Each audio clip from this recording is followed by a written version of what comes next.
Christian Miller. It's time for the Miller's Edge with four-time SEC champion and two-time national champion Christian Miller. Once again with Christian Miller taking him down. Here's college football playoff national champion Christian Miller on Tide 100.9 and 12:30 a.m. WTBC.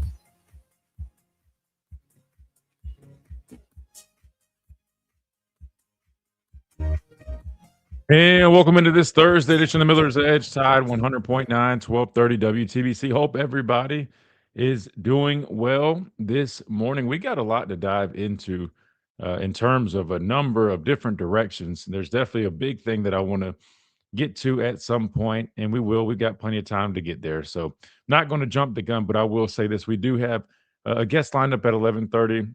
Got Greg Robertson, my partner in crime over on the Crimson Tide Sports Network, will join us, talk some college football, some of the madness that is still going on in college football, and maybe a little college basketball as well. Alabama did have a game last night. Really good game, Chase. I don't know if you got to watch the game, but they took down the number one SEC team in Texas A&M, who came to Tuscaloosa last night. It was kind of like a thriller, kind of back and forth, especially at the end, and some big plays being made. I don't know if you saw that one play by golly, I'm forgetting his name, but man, when he and one he had layup, I mean that was impressive. Holloway.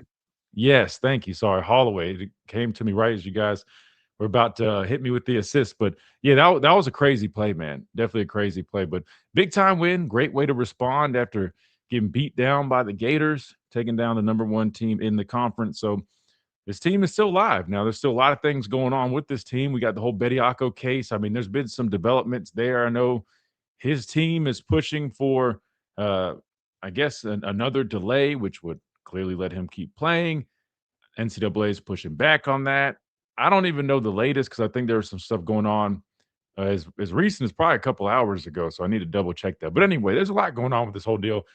But, we're just going to keep rolling with it, man. As long as we're clear, I guess we're going to keep seeing Bediako, keep seeing this team roll, and hopefully kind of get back on track because they're in an interesting spot, man. I mean, definitely, the goal is, get to the tournament, anything can happen there. But I think there's some must-win games on the road to that. So definitely be keeping up with that. But anyway, we'll talk with Greg Robertson at 11:30, get his thoughts on some of that, some of this madness in college football, kind of where we're at as a team and so forth. And when I talk about madness, really just around the NCAA in general, we mentioned the whole Bediako thing. We've got updates on that. But here's some more updates, Chase, because in Reed, who's also behind the glass, there's been a lot going on. Yesterday was signing day, was probably the most uneventful signing day. I'm not saying just for us. I'm saying just as a whole. I mean, you remember the days when we used to sit there and I didn't really sit there all day and watch it, but the whole deal, like the coaches would be waiting on the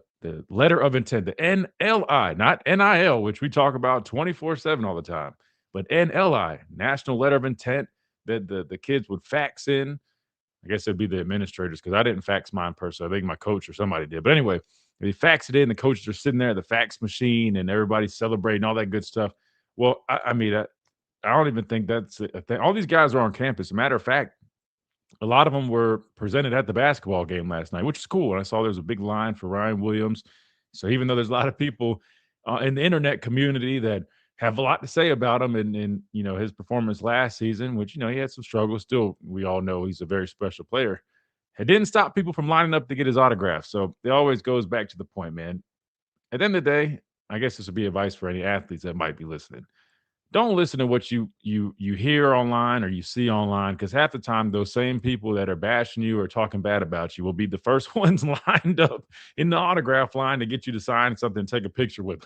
I guarantee you there probably was a few people in that line that have had comments online, but nonetheless, they're going to get that autograph. So anyway, you had that going on. But in terms of some of the madness in college football, well, Chambliss, and I mentioned this yesterday, I didn't expect an update this quick, but we got the verdict on his case. He was denied his extra year. I don't know if it was his sixth year, maybe. I think it was. But anyway, he was fighting for that extra year to be able to come back to college. Him and Ole Miss. I mean, they really were trying to get him back in school. Well, he was officially denied. Now, I did see a follow-up from Ole Miss and on their side of things where I think they're going to continue to explore I guess, all opportunities or possibilities, meaning maybe there's an appeal that they could file. Maybe there's something. I don't know. But it sounds like they're going to continue to fight it. But at this point, I think you got a decision to make. If you're him, if you're not going to be able to come back, you're wasting valuable time. I'd imagine he probably is training still, but it's one thing just to be training, and it's another to actually have the mindset and be training for the NFL draft and being prepared to go on to the next level. So in my opinion, I think he's got a decision to make. I mean, you probably could keep fighting this whole thing if you're him and trying to get that 6th year and like in some type of appeal. But in my opinion, man, if it's not going to work, stop wasting time trying to fight that. And because you're losing out valuable time when you could be training for this draft, for the combine / pro day. I mean, all those things are really important, especially for a quarterback like him, who kind of took college football by storm. But it was his first year on the big stage. I know he was a great player where he was at before, but he's got a chance, in my opinion. This could affect a guy like Ty Simpson. We saw the other day when we looked at some of these mock drafts. You know, it wavers a little bit. Some people have Ty still going in the first round, a little bit mid to late first round. Others don't have him in there at all. So if you're viewing him as quarterback 2, this could put a little bit of a push in there because I think a lot of people would be intrigued by Trinidad Chambliss if he does, in fact, end up in this draft, which, in my opinion, I don't know why he wouldn't. My thing is, look, man, I get you want to come out of college football, but there's a good chance you're going to, even if he's not a first-round pick, I would imagine he's going to fall at least early day 2. I mean, it is what it is, man. If you got to leave school, you got to leave school. Like, brother, you're fighting for a 6th year. If it was for a 5th year, okay. But we're talking about a 6th year. I don't know, man. I mean, Chase Reed, you get what I'm saying? Like, it would be, and here's the other thing. Even if, say, he wasn't highly regarded or, viewed as like a top prospect, I mean, like, he's a really talented player. Like, if you're talking about he was looking at like a late day 3 thing, I mean, that's a big difference between that and a day 1, even early day 2. But I don't know. In my opinion, I think he should probably just follow through with going on to the next level and see where it takes him. But anyway, you got that going on. Now the attention's going to be turned to Joey Aguilar, Tennessee quarterback. Similar situation. They filed a restraining order to maintain his eligibility for the time being. Don't know how that one goes. I know some people will look at this and say, well, that's not going to, look too good for him. But I think each case is a little bit different. So we have to see. I think some people are even comparing some of these to, well, if they denied him, maybe Bediako might be a little concerned. I'll be honest, guys. I don't know. It's kind of all over the place. But we'll talk a little bit about some of this stuff going on. And I found something very interesting that I do want to bring up at one point. It will be a little bit later. But Chase, there was an article, and it was about, NIL and kind of how this past season and this past cycle, the whole thing went, right? And let's just say, I tell you guys all the time, these deals are more lucrative than you probably would imagine. But some of the stuff I read and found out about this most recent class was even caught me by surprise. And I want to bring this up because if you guys heard some of these things, I even saw a report of what kids are just asking for. And I told you it gets crazy, but this allegedly came from a Big Ten general manager. And the things that he was saying, the one kid, this one, just like, oh, these are all the things I've gotten asked. It was apparently for like one guy. I mean, guys, to me, we're at like, it's not even, this isn't even negotiation anymore. I mean, it makes no sense. We'll talk about that and more in a little bit. But first, we're going to hit our first timeout of the day. We come back. We'll preview a little bit more of some other things because we've only got a few minutes before we get Gray on the phone lines. We'll talk a lot about what we just talked about with him. And then we'll talk with you guys, 205-342-9904. If you guys want to jump in on the phone lines a little bit later, we always encourage you guys to do that because I've got a lot of things I want to dive into. And probably the most important is what you see on the stream title because it was brought to my attention. I think somebody in the stream brought it up yesterday. Yeah, the Bama Standard podcast. Reggie was on there. Reggie Ragland, and then Nikhai Hill-Green. Shout out to Nikhai. Again, he joined the show, a couple months ago before they played Oklahoma. Great young man, and I really say young man. He's about closer to my age than a lot of these other guys. I think he's like 25. But, I was really impressed with him. Really, really solid dude. You guys know me. I'm a big fan of his game. I thought he was one of the best linebackers that we had without a doubt, the way he played. But there was an exchange on the podcast that has led to some news articles and things coming out. So I wanted to discuss it. I want to give my thoughts and opinion on it. And I would love to get y'all's on it because it's been the talk of, I don't know, I guess the Alabama internet community as the last 24 hours or so. So we're going to dive into that here in a little bit, right here on the Miller's Edge, Tide 100.9, 1230 WTBC. First, we got to take a time out when we come back. We just get started, so don't go anywhere. Quick time out. We'll be right back.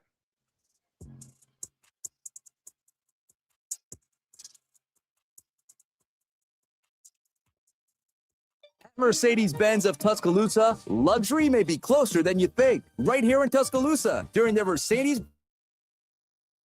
All right, let's see what we got in here. Sorry, guys. I'm gonna figure out one day how to get cleared up, so I'm not over here clearing my throat 24/7. But man, we got Yakenji. What's up? BJ, what's up?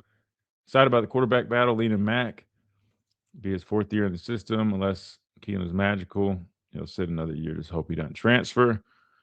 Yeah, we talked a little bit about the quarterback stuff yesterday, but no, I feel what you're saying about the whole experience thing. It makes a lot of sense. In my opinion, that's what's going to give Mac an edge. But in terms of the guy that really is going to be that game changer at the position, that's going to be Keelan.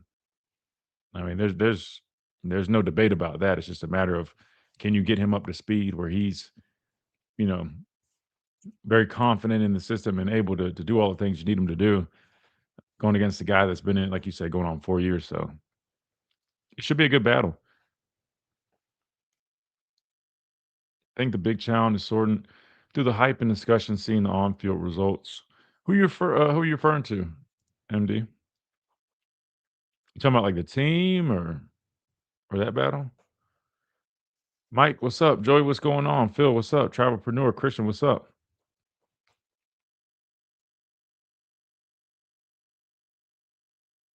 Rom said, I know everyone's picking the Seahawks for Super Bowl, but will it be a blowout? I don't see it being a blowout, but I mean, I'm kind of leaning Seahawks for sure, but I don't know if it's going to be a blowout. I know people have been saying that, but I don't know. Jeremy, what's up? Latoya, what's going on? Oh, we're supposed to pull up that tape today too. Slade was real busy, so we couldn't get Slade on. So maybe we'll dive into the Michael Carroll tape for now, then we'll circle back to some of the receivers. How will Ty Simpson interview his major? I'll be honest with you. That's probably one of the areas of least concern for me. He's going to interview just fine. I mean, that's honestly one of his strong suits, right? I mean, his knowledge of the game. So interviewing for him should be, I mean, one of his, best, I guess, best things that he'll do this offseason, in my opinion. So I don't think that should be a problem at all. If Ty is healthy, I think he'll show up. Good communicator, good arm, good attitude. Yeah. I mean, regardless, Ty's gonna be fine. I'm just saying the reality is people are gonna be intrigued by Chambliss. I mean, as good as Ty is and all those traits that we just talked about, Chambliss, if you just watched him play in the postseason, I mean, he's one of those guys that has that kind of it factor when you watch him. Some of those plays he made against Georgia, that's going to intrigue a lot of personnel. Now, there's going to be a lot of buts with him just because didn't initially have the starting job at Ole Miss, then he earns it. I know he played, where was it, D2 or wherever he was at before, but there's going to be a lot of interest in him.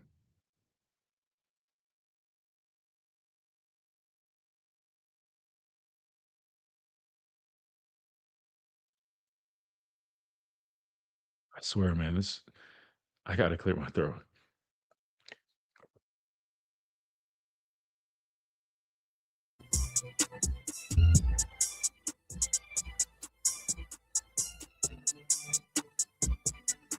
And welcome back into this Thursday edition of Miller's Edge, Tide 100.9, 1230 WTBC. All right.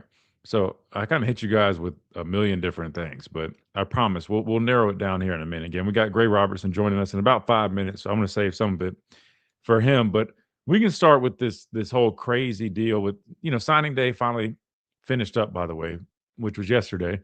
I want to say that we ended up with like the number 2 ranked recruiting class. So round of applause for everybody involved in that process. I know there's a lot of people included, coaches, recruiting personnel. I mean, you name it. So want to give them a shout out. I know we always say, hey, we don't really care about ratings and rankings here on the show. However, I think it still does have some type of value when you consistently are able to put up a class that, um, and again, I don't know who's making the ratings, but I can say I wouldn't watch the tape. A majority of our guys in this class, most of them, not everybody, but a lot of them, and just kind of circling back to them yesterday with it being signing day, I was looking at some of them again, and I'll just say this: Chase Reed, um, there's no doubt, man. I mean, we've brought in some dudes, not just with this class, but even if you go back and look at last year's class. I mean, I think we're doing a really good job when it comes to not just recruiting and getting the high rated or ranked classes, but also guys that are just good football players that have produced young. I mean, I feel like we've hit on a number of guys, and you're not going to hit on everybody, but I feel like with the guys we've hit on, both highly rated guys and also some guys that were a little bit under the radar. Matter of fact, I forgot who mentioned it. I think it was Brandon, but Keelan Russell. He was committed to SMU initially. I think he might have been a 3, maybe a low 4-star, but he wasn't nearly what he ended up being. And this staff was heavy on him while he was there. And I remember a lot of people were kind of, trying to make the jokes like, oh, Alabama's trying to, steal a 3-star from SMU. Then you look at it, ended up, I think he finished as like the top or one of the top recruits. But anyway, not just him, but a number of guys. These guys have done a really good job recruiting. So going back to this class, man, I will say, I mean, between Crowell, you look at Cedarian Morgan. I like the DB. Drawing a blank on his name. I should have had it pulled up. But anyway, there's a number of players in this class that I think could be, some staple pieces. And I think it's kind of clear what their roster management or their team building philosophy really is just to continue to do really well in that aspect, and then hopefully plug, the holes that you do have via the transfer portal. Like I said, the only knock that I would say is, as well as we do with that piece, which I like that, recruiting good players, develop them and keep them, which that's what we do. Only thing I would say is I would like us to be a little bit more aggressive in the portal and really try to, like, when we do have holes, really go all out for guys that I feel like are true difference makers. I think I saw the film guy, he was talking a little bit about our additions, and he kind of said the same things that we had said, right? Not going off of just, oh, these guys recruiting or transfer portal profiles, but he went and watched the tape of a number of the linemen that he brought in, and he kind of saying the same thing I was saying. He wasn't overly impressed with it. Not saying they don't have good ball ahead of them or they can't get better, but the reality was that, it's almost like the approach, you could buy that one pair of jeans that's like super nice. It's supposed to last a long time, and it's going to be you're paying a premium, but it's really good quality. Or you could take the approach where you buy a few pair and different brands, might not last a whole long. Maybe one pair ends up being a lot better. It's kind of like, I don't know if that's a good example or not, but anyway, I wouldn't mind us kind of taking a little bit more of an approach like, hey man, since we recruit so well, we shouldn't have that many holes. When we do have holes, maybe we could try to really go in on guys that we know can come in, do something. That way, you just feel a lot more confident with where you're at, and you're not trying to play a guessing game. That would be my only thing. But in terms of the guys we brought in, there's a lot of guys in this class that I think could be key pieces for the next few years. And as long as you're able to retain them, which the good news is, the past history shows that they do a really good job of retaining guys, without a doubt. We haven't had many guys from the last couple of classes actually leave. And really, most of the guys that have left were all kind of Coach Saban's guys. So that is confident. It should be something to give you confidence moving forward. However, things can change. So you always got to be ready. You never know. I mean, if you already, matter of fact, let me just pull this up. This was real quick for this break. This was from a Big Ten general manager. And like, this just shows you how crazy this whole thing is nowadays. He said, we had a kid ask for a signing bonus, a flight stipend, jersey number choice guaranteed, insurance policy, loss of home and disability, a vehicle stipend, stipend for rental house, award campaign push. Now again, I think I'm out of fingers at this point that I'm counting on. Preferred walk-on spot, assuming for one of his homeboys or his teammates, tickets to home and away games, and field passes for agents. So again, we had a kid ask. That's not we had kids ask. We had a kid ask. That is one guy requesting all that. Christian, what more could you ask? I mean, do you I want can just think of a some more. private jet? Well, the flight stipend kind of, so that will cover that part. Private jet might be a little that's yeah. We might be on the way there though. But in terms of what more could you ask? I mean, you could probably come up with some more things. But I mean, literally, is that not crazy? Like, you can't do this in the NFL. You can't do this I mean, I don't know anywhere else you could do this but college football. I mean, and I don't know if this was. I don't think this ended up being approved or I guess accepted or whatever the word would be here. But yeah, so when you realize the stuff that's going on and you see Alabama that had the ability to continue to recruit well, to my knowledge, we don't now. There's probably some of these things on this list that they do honor, but most of it they're not. That is pretty impressive that we're able to sustain that. So that's always good to know. All right, we got to hit a timeout. When we come back, we got Greg Robertson joining us. We'll keep the conversation going, talk a little bit of Alabama football, some men's basketball, a number of things. Plus, we'll dive into this whole podcast deal between former linebacker and new era linebacker, which really good exchange. People make it seem like it was this big heated thing, like there's beef and stuff. It wasn't that at all. I think people just have to remember sometimes, man, it's a good discussion. It just has a lot of energy to it. People always try to make things so like, oh, this guy versus this guy. Man, it's all love at the end of the day. But anyways, we'll talk about that later right here on the Miller's Edge. Tide 100.9, 1230, WTBC.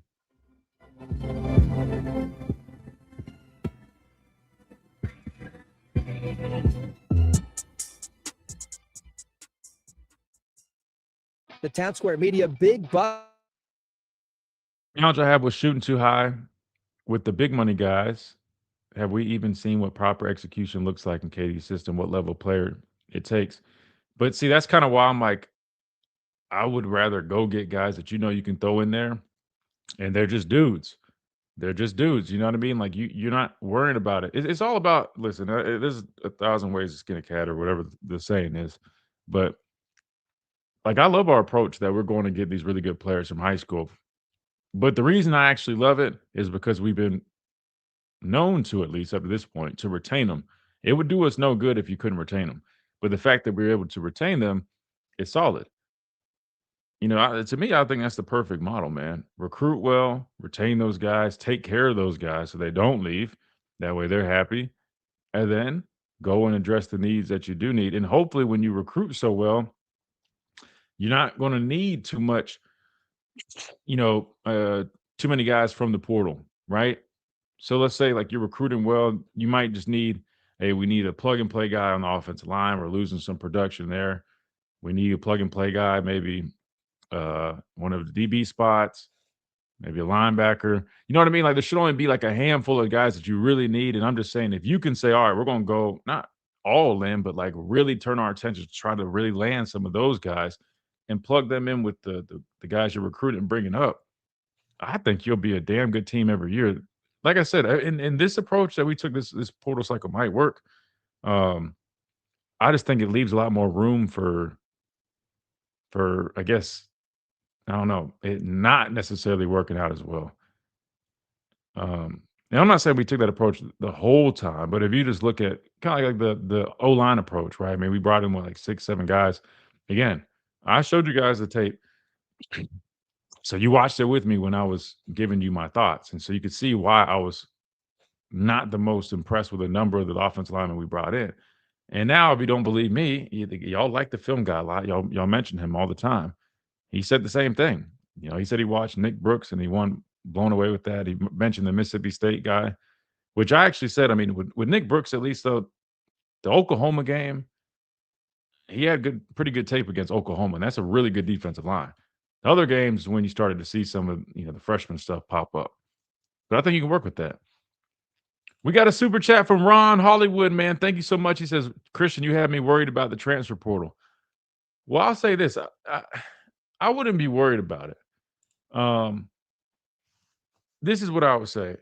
It's not nothing to necessarily worry about. You just have to see how it works out this year because their approach it is what it is. And whether people want to believe it or not, I'm telling you guys for a fact, like our initial plans, I think we probably thought we were going to be able to, let guys leave and replace them a little bit easier. And it ended up not really working out like that. So we were left probably trying to get, some guys that probably wouldn't have been our first choice. people probably are going to say, "Oh, how do you know?" I'm just trust me on that. But I'm not saying it can't work. That's the point of coaching. That's the point of developing. It's just I think you have to understand that the reality is if you go pay a little bit more for a guy that is a proven player, you're not sitting there worrying about, well, what can we get out of this guy versus, we brought in 6 guys. Man, hopefully these guys can do it. But see, I'm telling you, just like the film guy said, anybody that turns on tape, that's what I was telling you guys. If you listen to people and they just immediately go, everybody we got from the portal is a home run hit, and this is how they're going to fit here, and they're going to be this all-American player. I'm telling you for a fact, they either didn't watch tape or they don't know what they're watching. That's just a fact. But the people that do, you'll hear a similar theme. And that's not a knock. It's just it is what it is. There's different calibers of players. My whole thing is, as good as we recruit, I just think if you just want to have the least worry possible and want your team to be as ready to go as possible without having to sit there and worry about who's going where, you keep recruiting well, you retain those guys, and you just have few holes to plug, but you really go in on those guys and you're not sitting there just getting a whole bunch and trying to, you know what I mean? It's almost like just hoping that one of these guys pans out. Hold on. I'll get back to that. But let me bring Greg on here because we're back.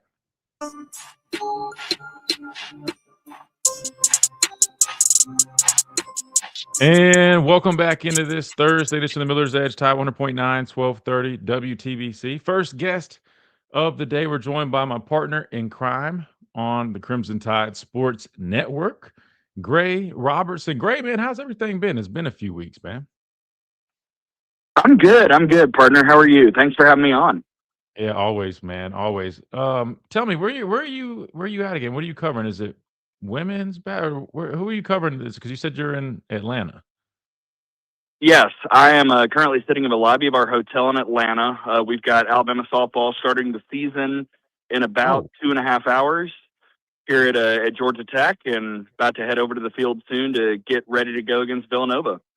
Okay, well, I won't keep you long. My bad. For some reason, I was like, wait, he said the field, so it's not women's basketball, but you're covering softball today. I didn't even realize it started today. So shout out to Murph and in our softball team, Georgia Tech, man. Give us a little quick, I guess, rundown of this game. What you're expecting? I'm not too familiar with their program. Are they pretty solid? Are they a good team this year? What are your thoughts on that? Yeah, well, we've got 3 other teams competing in the Buzz Classic this weekend. Today, Alabama's taking on Villanova, who's picked 4th in the Big East. Good team, really experienced. They're a very strange roster in the world of college sports in 2026 in that they don't have any portal kids. It's all kids who've only played their college ball at Villanova. So that experience, that continuity, that'll be an interesting matchup today. And then rest of the weekend, East Carolina out of the American Conference. They brought in a lot of transfers, kind of the juxtaposition of Villanova. They've got a lot of talent. A lot of those kids are players that I covered in the summer. So I know first and foremost how good they are. And then Georgia Tech, the host school, a good ACC team. The ACC, not as deep a conference as the SEC. They'll, probably be upper part of the middle of the pack, but they've got a really good offense that comes back. They bring back their RBI leaders, Paige Vukadinovich, one of their better batting average players. She's a fantastic 5-tool athlete. They're replacing their pitching staff, so it'll be interesting to see what they try and do in the circle against Alabama this weekend. But it's a good way to start the year because you're not really totally exhausting yourself by taking on a bunch of top 10 teams early on. You get to kind of find out what you have, but also you're not playing a bunch of pushovers and cupcakes. These are all tournament quality teams that you open up with in the bitter cold, I should say, here in Atlanta. It's pretty chilly. Yeah, it's still cold back this way. I was thinking we were like on the rise because the temps were kind of going up, but dropped right back down. I think we got up like 50 something the other day. Now we're back in the 30s. But man, that's exciting, man. I'm looking forward to softball season. I've become a softball fan over the last few years. Shout out to Coach Murph and everything that they're doing over there. So I'm thrilled, man. I'm fired up. I didn't even realize today was well, what do you call that? First pitch, tip off? No, it's not kickoff. It's not tip off. Opening day. Okay, all right. You got tip off and then first. Okay, I don't know. We'll call that opening day. That's exciting. And then in terms of who do we have, Gray, that you would say be some like standout players to look out for this season? Well, the All-American Audrey Vandegrift is back, and she's trying to build on a great freshman season. He again is someone that can do anything. Hit for power, gap to gap, lay down a bunt and beat it out by 5 steps, beat any ground ball. I mean, she has all the weapons, and she's going to be the spark plug at the top of the order. And then you've got a lot of pop in the middle of the lineup. I think people are going to be really impressed by the power numbers that show up from, players like Captain Marley Giles and Brooke Wells, the Houston transfer, Lex Papillo, who's really worked hard this offseason, Abby Dukester, who is someone who seems primed to really have that breakout senior season. And then in the circle, you've got Jocelyn Brisky, who might go this weekend. She's kind of dealing with a little leg injury. We'll see if she's able to pitch. And then 2 freshmen behind her who were both top 10 recruits, Caitlin Palazzi and Vic Moten. So if Brisky can't go, then those freshmen are really going to have to learn quickly about what the college game is all about. And again, that kind of makes this opening weekend matchup really, really perfect for those players. Yeah, no, that's exciting, man. I'm looking forward to it. Well, Gray, I'd love to keep talking softball, but I got to ask you a couple questions about football because there's been a lot of stuff going on in the football world. Even though we are officially in the off season now, signing day was yesterday. Couldn't even have known that really, just because it was. I mean, it's totally different. The one in December is like the real thing now. But let me ask you your thoughts here, Gray, on where we're at because we haven't talked in a while. I don't know how much you've kept up with it, but Alabama had a number of guys leave via the transfer portal. We've had a number of guys come in, basically replacing the entire offensive line. Just want to get your thoughts on kind of where this team stands from some of the, I guess, things that you might have seen. I know you like to keep up with a lot of this stuff, so I'm sure you have a good idea. But, we've got a quarterback battle brewing, like we just talked about, replacing the whole offensive line. Lost a number of guys on defense. The front seven is going to be brand new almost, but if you did get to see some of the guys that we brought in and then just kind of knowing who we have coming back, I mean, what's your kind of overall outlook on where Alabama stands right now with the transfer portal done, signing day yesterday just finished up?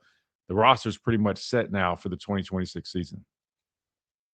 Well, I think, honestly, this is going to be a year that totally hinges on how this coaching staff evaluates talent, right? I mean, you look at all the articles that are coming out, transfer rankings, winners and losers, and Alabama's been listed as a loser because they're not getting quote unquote big time names or the top ranked players in the portal. Now we also know that, you can find players who aren't highly ranked and win a national championship, cough, cough, Indiana. So it's going to be all about how this coaching staff, what they identified when they pulled out some of these players, and also how they can further develop them. Because you're right, like there is going to be a lot of change. There's not a ton of continuity. The quarterback battle fascinates me to no end because I think you've got like someone who knows the system really well and who's really talented versus a player who is young but probably has a higher ceiling, and Keelan Russell. So it's going to be interesting. The staff changes. I can't wait to see how that shifts certain position groups, the O-line in particular. I mean, I think we talked about it a lot on our show that was just not a strength of the team last year. And if that can be, and if you've hit with some of these portal evaluations, then it could be a really, really good season. But I also understand why the national media, when they're putting together the way too early top 25s, is lower on Alabama, because for the first time in a long time, it seems like the roster is in all right, now we have to see it kind of mode, as opposed to just rolling in going, well, Alabama's going to be good because they've got this person, and this person. And, it's a unique position to be in, but I don't think that it negates the possibility of what next year could be. No, I agree. And I think you're right. I think evaluation development is going to be probably the key theme for this team in 2026. I mean, outside of the secondary unit, you virtually bring everybody back. I mean, you lose Damani Jackson, who was really by the end of the year was splitting time with DJ Lee, kind of being like co-starters. And then I guess a couple guys like Deshaun Jones, and you had other guy transferred to Ohio State who probably would have stepped up and played some. But other than that, I mean, you really return almost everybody. But outside of that, man, there's a lot of spots to fill and a lot of guys competing. So definitely will be interesting. You talked about the quarterback battle. That's got a lot of people's attention, as it always does. It's always exciting there. But when you look at it from, where it stands now, I know they're in winter workouts. No spring ball has even happened yet, Gray. But just going off of what we got to see last year, the small sample size, little glimpse of Keelan Russell coming in a few games and showing his ability and what he could do. We always were impressed and really blown away with the way he, threw the football. But then you also look at Austin Mack, as recent as the Rose Bowl, getting that opportunity. to come in for an injured Ty Simpson. Where do you think it stands? And I know it's way too early, but how do you think that battle ends up playing out? Do you think the young, talented Keelan Russell can edge out Austin Mack, who's been in the system for a couple more years than him and has looked to improve a lot over the years too? I think that there are a couple factors into answering that question that I don't know the answer to. Relationships in the room is important. You got to be able to win over the team. I'm sure both guys are certainly capable of doing that. Also, understanding the system and the playbook, and that's where Austin Mack, at least right now, for me, probably has the early edge, just because he knows what Coach DeBoer and Ryan Grubb are up to, what they want to run, how they want to run it, how they want to operate, how all that needs to go. And I think this could be a scenario where, unless one of them really blows up in the spring, you could see this competition dip into the opener a little bit. You've got that home opener against East Carolina. It's really hard because while they got chances last year, they didn't get a ton of chances. And when they did, they both looked pretty good. I mean, Austin Mack, I think, made some really good throws, had some really good balls in some of his appearances. So, I mean, it's hard to judge. I think the fan base is all in on Keelan Russell, and I hope that, those vibes don't try and sway the decision, because Austin Mack is good enough, I think, to operate this offense very, very well. But this feels like one of those quarterback battles that's going to come down to the wire, in all honesty. Yeah, no, I agree. And I wouldn't be shocked if it does kind of leak into maybe the first couple games, because I really think it's like you said. I mean, the question of the guy with a little bit more experience or the young guy who has a higher ceiling, a little bit more potential, but how quick can he kind of get up to speed with the playbook, with the system, and kind of go from there. But I think it's definitely going to be one of the better battles we've seen over the last few years, and I think it's going to be very exciting. We're joined by Greg Robertson, Crimson Tide Sports Network, SEC Network, my partner in crime, over on the post-game party show that we do after the Alabama football games. Greg, I know you only got a couple minutes, so I want to ask you one last question as we kind of segue into a big topic we're going to talk about today. It was basically a podcast that took place a couple days ago. It was called the Bama Standard, and you had former Alabama linebacker Reggie Ragland on the show, and he was also joined by Nikhai Hill-Green, somebody that, I like a lot. I like the way he plays. We've talked about his intensity that he played with, his physicality, the transfer from Colorado. Well, they had an interesting exchange, and they were talking, about, the dynamics of this past season. And Reggie was kind of asking about the lack of physicality, or sometimes them not really showing up. But this is what I want to ask you about, because there was a comment made that it caught a lot of people by surprise. And basically, Nikhai Hill-Green had mentioned that, going into the Indiana game, which you came on the show, we discussed it right before the Rose Bowl.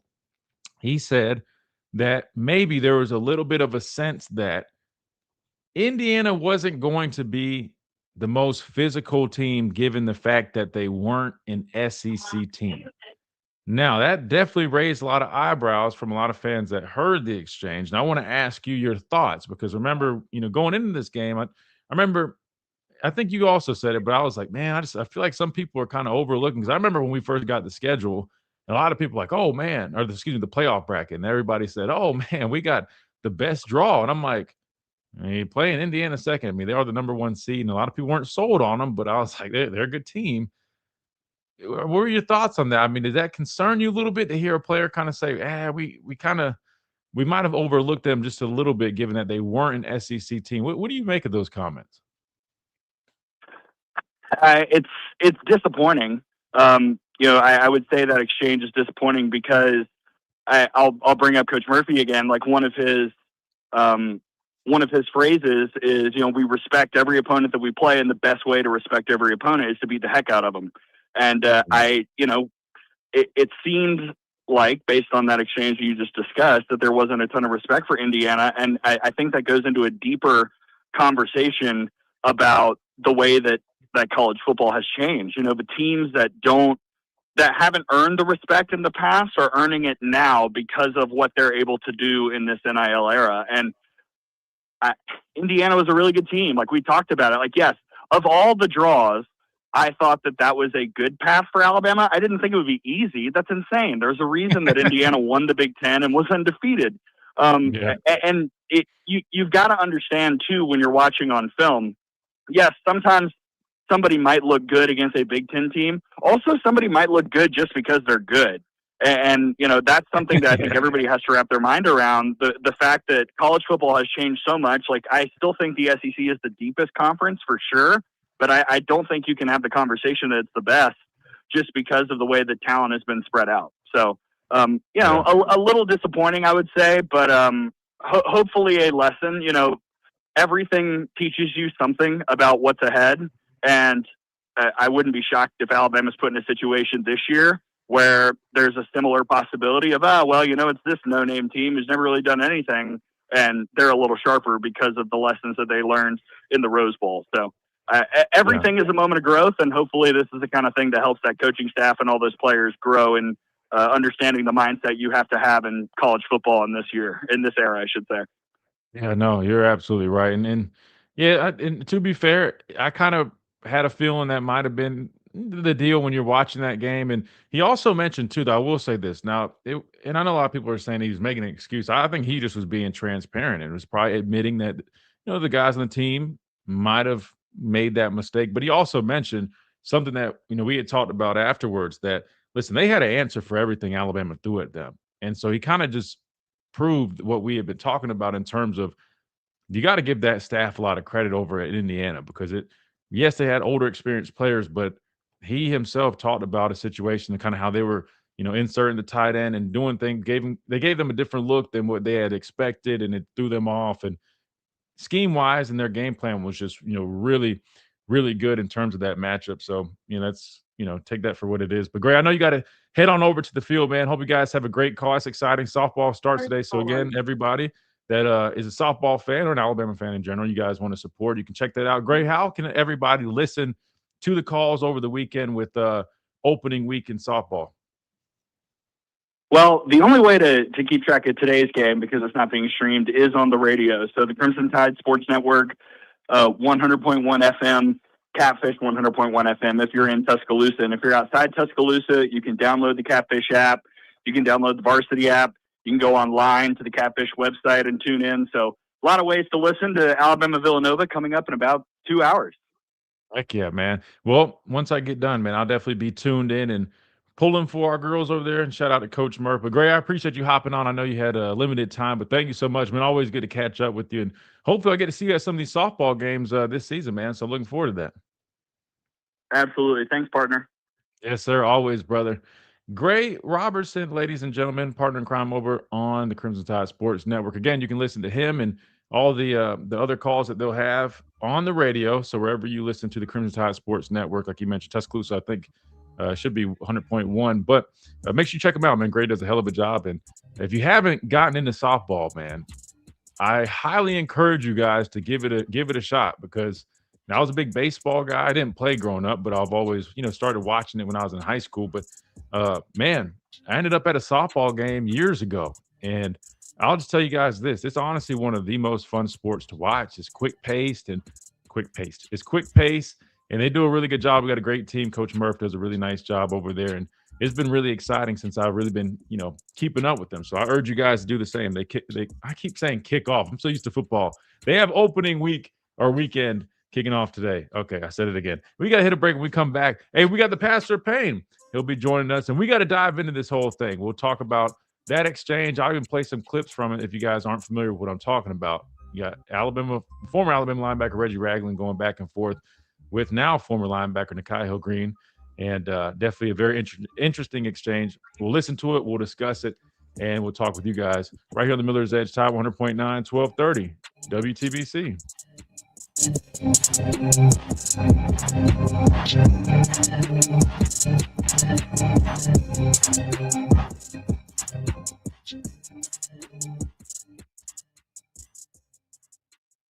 Do you have cracks or potholes that are dragging down your?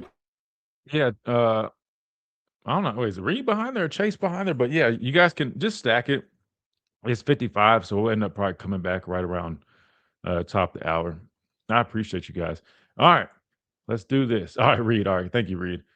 We got the Pastor Payne on here. Let's bring him up on the stage. But see, this is a problem. When this happens, I gotta. All right, can you hear us? Yep. What's up? You got it? Yeah. Let's go. All right. Man. You hear me? Oh, by the way, I guys. can't. It went out. All right. Now can you hear me? Wait, when I added the radio station, it stopped. I don't know why it does that.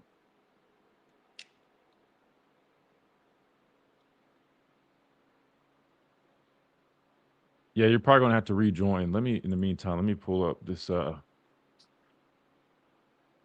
this whole thing.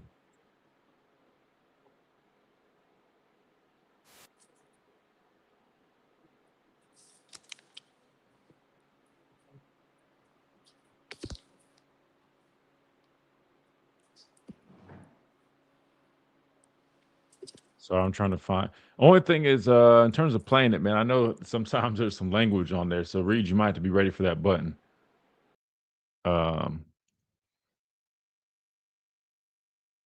Wait, let me think, because he's about to rejoin.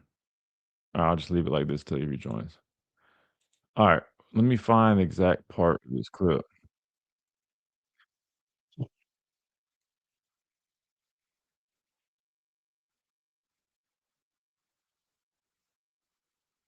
Wait, when did it? I'm trying to think. When did the thing start?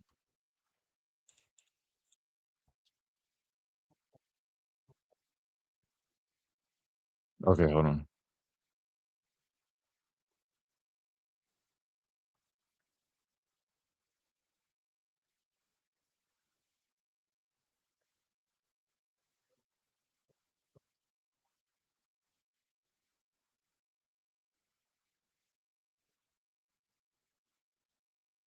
Okay, I'm just going to start it from here. I think that's good. Sorry, guys. I was trying to find. All right, he's back. All right, is that better? Can you hear me? Yeah, I can hear you. All right, bet. So I'm trying to pull this clip up because you're gonna have plenty of thoughts on this. I'm already knowing this is about to come. By the way, Ron, just to cap off what I was saying, I think I explained it enough. But I know I told you I was gonna circle back to it, but long story short, I wouldn't say it's Sorry, nothing brother, really been to in the worry pocket. about. My brother passed away. But just our approach, like I said, was just a little different. Who But we'll have to podcast see. is this? Oh, Bama Standard. Yeah, but thank you so much, Ron, for that super chat, man. Seriously, thank you so much. Sorry, I'm kind of all over the place. So I'll play the clip on here because we got maybe a minute or so. So this, long story short, so Nikhai Hill-Green, he's linebacker for his past year, transferred from Colorado. We had him on the show before they played Oklahoma. Great dude, man. I love the way he plays. He's a physical guy. He plays tough. I mean, he honestly was one of our best backers we had. Probably should have played even more. You guys know I'm a big fan of him. All right, good. You're good, Ron. I'm sorry. I was about to say, I just want to make sure I answered enough. I felt bad because I'm jumping all around, brother. But if I need to elaborate more, please just tell me. I promise I'll do that. But anyway, so listen to this part real quick because this is what we're about to discuss. And like I'm going from my end, I'm going off what I see. What I see, what you see might be two different things, which is going to be two different point of views with two different people. But from what I saw, at times I feel like y'all went physical a lot during the year. Because this Indiana game, I'm like, what the hell is going on? Like, even if you working your ass off and you missing plays, at least you can be physical out there and let them know you still there. And I feel like once they got up, guys just said, shit, I'm cool. I'm going ahead and get in my bins and I'm going to go home.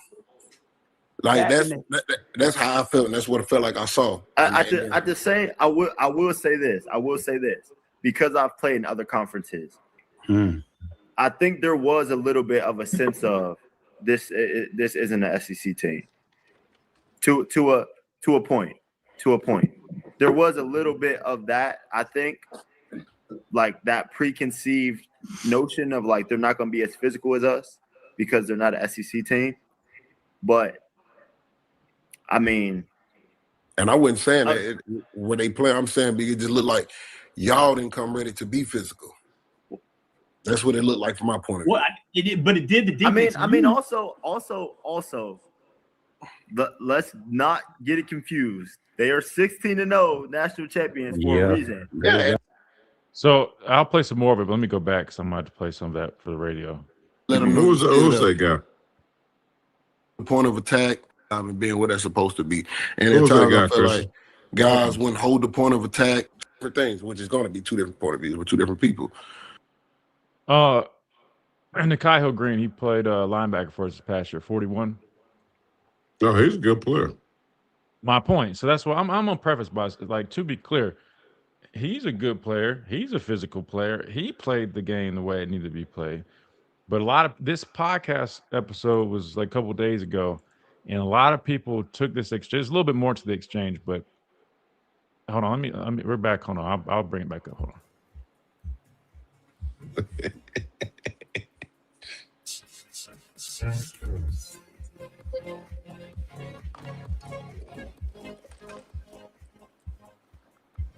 And welcome back into this Thursday edition of the Miller's Edge, Tide 100.9, 1230 WTBC. Big thanks to Greg Robertson with the Crimson Tide Sports Network, my co-host over on the Alabama football post-game show that we do. He joined us, and we talked a little bit about softball, who they are kicking their season off. I'm just using the word kicking off. I can't help it. I'm a football guy. They're kicking their season off today. They're playing in Atlanta. So if you guys want to tune into that, hear Gray and company on the call, tune in to wherever you listen to the Crimson Tide Sports Network. Listen to them. Matter of fact, he said that is the only way to catch the game coverage today, and I urge you guys to do just that. Now, to kick off hour number 2, we're going to dive into the bread and butter of what this whole show is tailored around, and that was the big exchange that happened a couple days ago between former Alabama linebacker and Super Bowl winner, by the way, Reggie Ragland, who was a guest on the Bama Standard podcast alongside Nikhai Hill-Green, another former Alabama linebacker. And plus Marvin is on there as well. He's a former Alabama linebacker. So you had a trio of former Bama linebackers, all from different eras, different coaches, all that good stuff. But there was an interesting discussion and exchange, and it started off, you definitely had a lot of good advice from Reggie and Marvin to Nikhai, who was entering the NFL draft and hoping to, pursue a career in the National Football League. That said, it got brought up a little bit, kind of what had happened last season, right? Some of their performances, and Reggie was brutally honest with Nikhai and said, hey, it just looked like sometimes you guys didn't go out there and want to play physical. He talked about maybe a lack of adjustments defensively. So let me play this quick snippet real quick just to give you an idea of what we're talking about, because the response by Nikhai, who, by the way, I want to preface by saying I'm a big fan of Nikhai Hill-Green. I know some people are kind of raising eyebrows over his response and some of the things that were mentioned in here, but let me just be clear. If anybody played to an Alabama standard between those lines, especially on the defensive side, it was that guy. So the question or his response might have thrown you off a little bit, but go back and watch the tape. I mean, he was one of the most physical guys we had on that team. He did a really, damn good job of playing his role. He rotated in there in that linebacker unit, got more and more playing time as the season went on, rightfully so, because, this dude was, the way he was playing, coming downhill, taking on blocks, being physical, playing sideline to sideline. This dude, he did what he needed to do. So I don't want people jumping on him too much, because I saw a lot of people kind of going at him, and I'm like, hey, man, easy. Turn on the tape. He played his part. Now, can't say the same for everybody, but this was the exchange, or a little piece of it. So I want you guys to hear this. And then we got the Pastor Payne joining us. So I'm really, really curious to get his thoughts on this as well. So here we go. We're about to dive into it. This was a brief snippet of Reggie talking about his thoughts, especially on the Indiana game, and then Nikhai's response. But from what I saw, at times I feel like y'all went physical a lot during the year. Because this Indiana game, I'm like, what the hell is going on? Like, even if you working your ass off and you missing plays, at least you can be physical out there and let them know you still there. And I feel like once they got up, guys just said, shit, I'm cool. I'm going ahead and get in my bins, and I'm going to go home. Like, that's how I felt, and that's what it felt like I saw. I will say this because I've played in other conferences. I think there was a little bit of a sense of this isn't an SEC team. To a point. There was a little bit of that, I think, like that preconceived notion of like they're not going to be as physical as us because they're not an SEC team. But and I wasn't saying that when they play, I'm saying because it just looked like y'all didn't come ready to be physical. That's what it looked like from my point of view. Well, but it did the defense.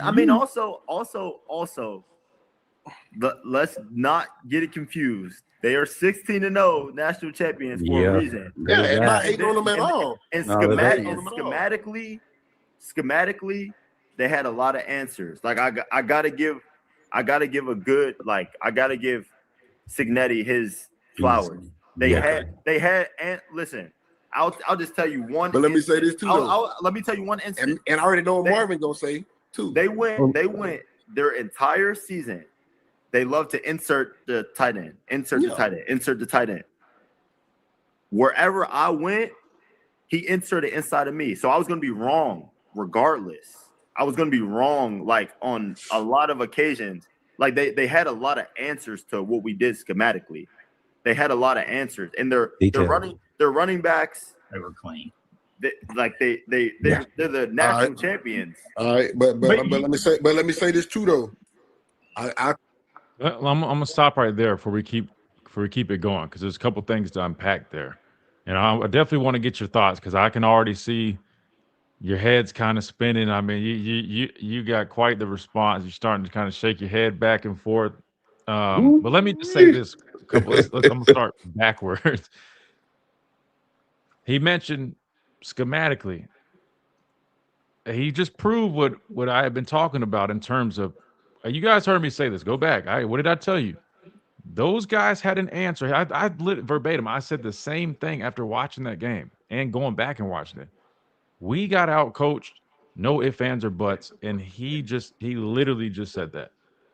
They had an answer for everything we did, and he even goes on to talk about it. Like when they would try to blitz and do these things. I mean, it was what it was, right? So we don't need to keep beating a dead horse. But I just wanted to point that out. I mean, if you don't listen to me, listen to the player. He just said that. But then going back to his point about the overlooking piece, that unnecessarily shocked me given the trend that we've kind of seen with this team, right? I feel like sometimes it feels like we do get a little ahead of ourselves. And it felt like that might have been just that.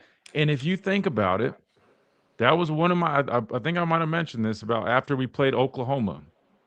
You know, remember, I did mention this. Remember how we were hearing people talk, like Ty and those guys in the media? And I just was like, man, I hear what we're saying, and everybody was like, oh, they wrote us off. We this, that, and everybody. And I get it. You're excited.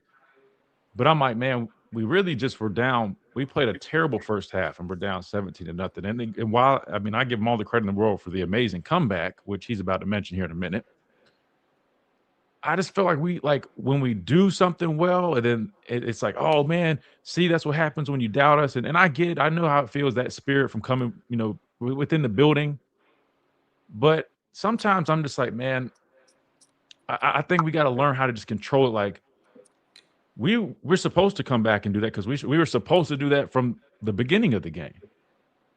So all I'm saying is it almost sounds like there's just like a common theme where, guys are just, I don't know if the mentality is where it probably should be, just my opinion. And I got plenty more thoughts, but I want to stop talking because I know we got you on here and I saw you just having all types of expressions while you were listening to that. So let me pass to the pastor of pain. Tell me, when you hear that exchange, basically saying, hey, there was a little bit of a sense that they weren't going to be a very physical team since they're not in the SEC. What is that? What does that do to you when you hear that coming from an Alabama player?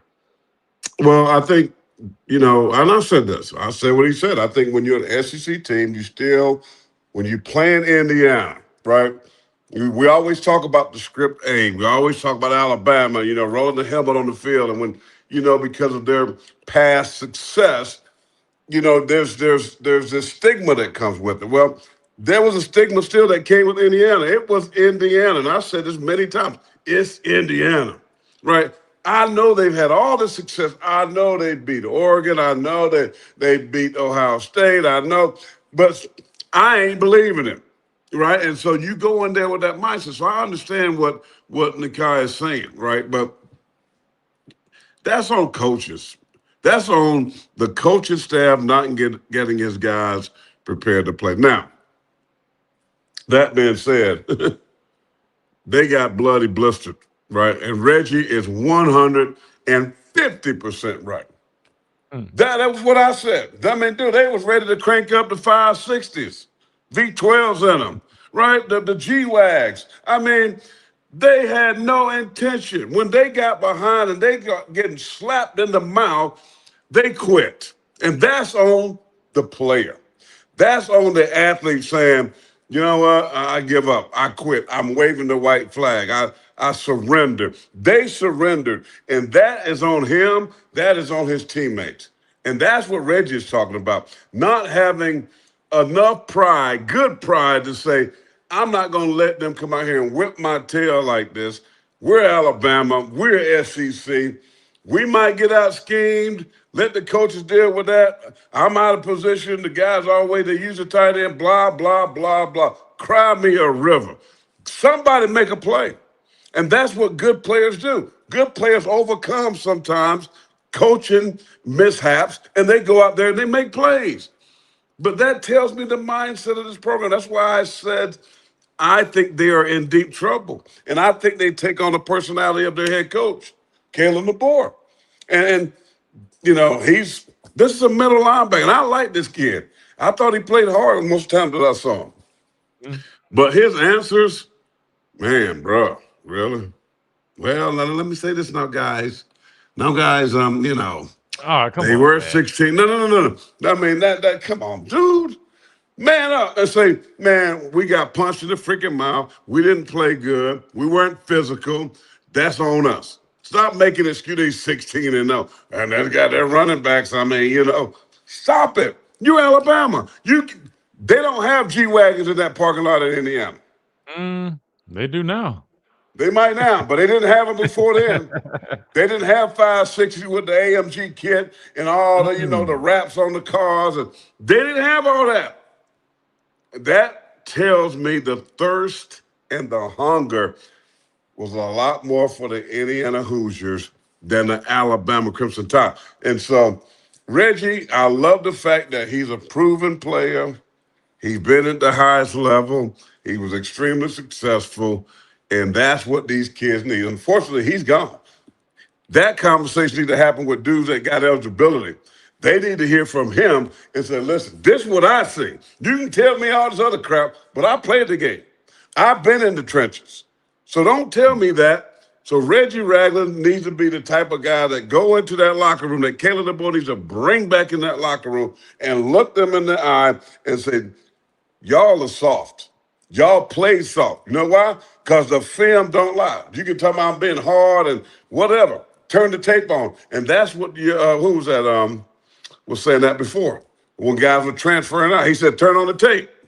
Oh, ha-ha. Ha putting dicks, right? He said, turn on the tape.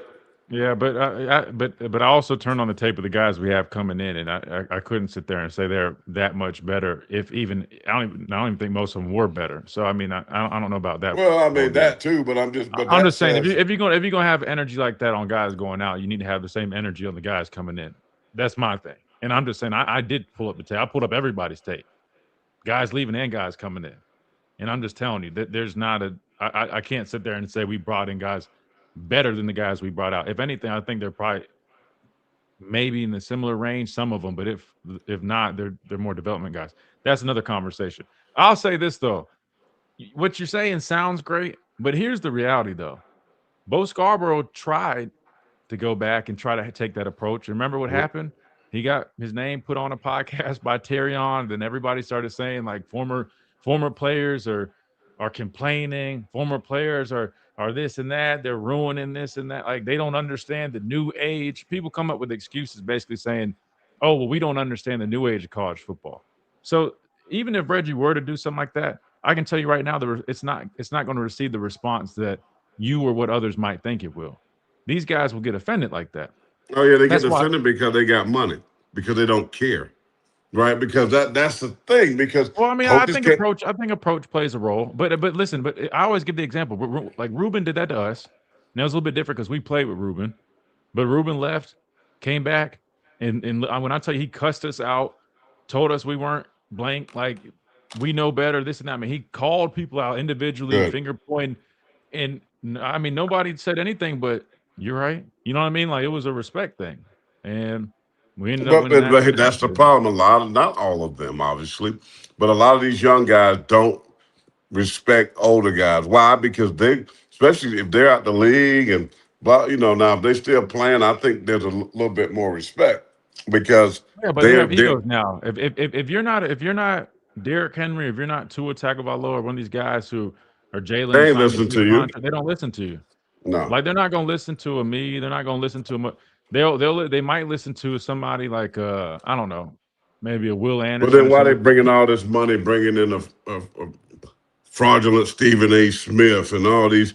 Come on, man. Them dudes ain't paying 1/4 of attention to that, right? Bring in Will Anderson Jr. Bring in Toa. Bring in, the running back that's at Detroit. Bring in, guys at Devontae Smith. Bring in, guys that are to talk to these dudes that are still doing it.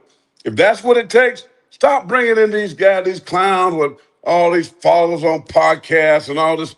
Bring in some real brothers. Bring in some real hitters.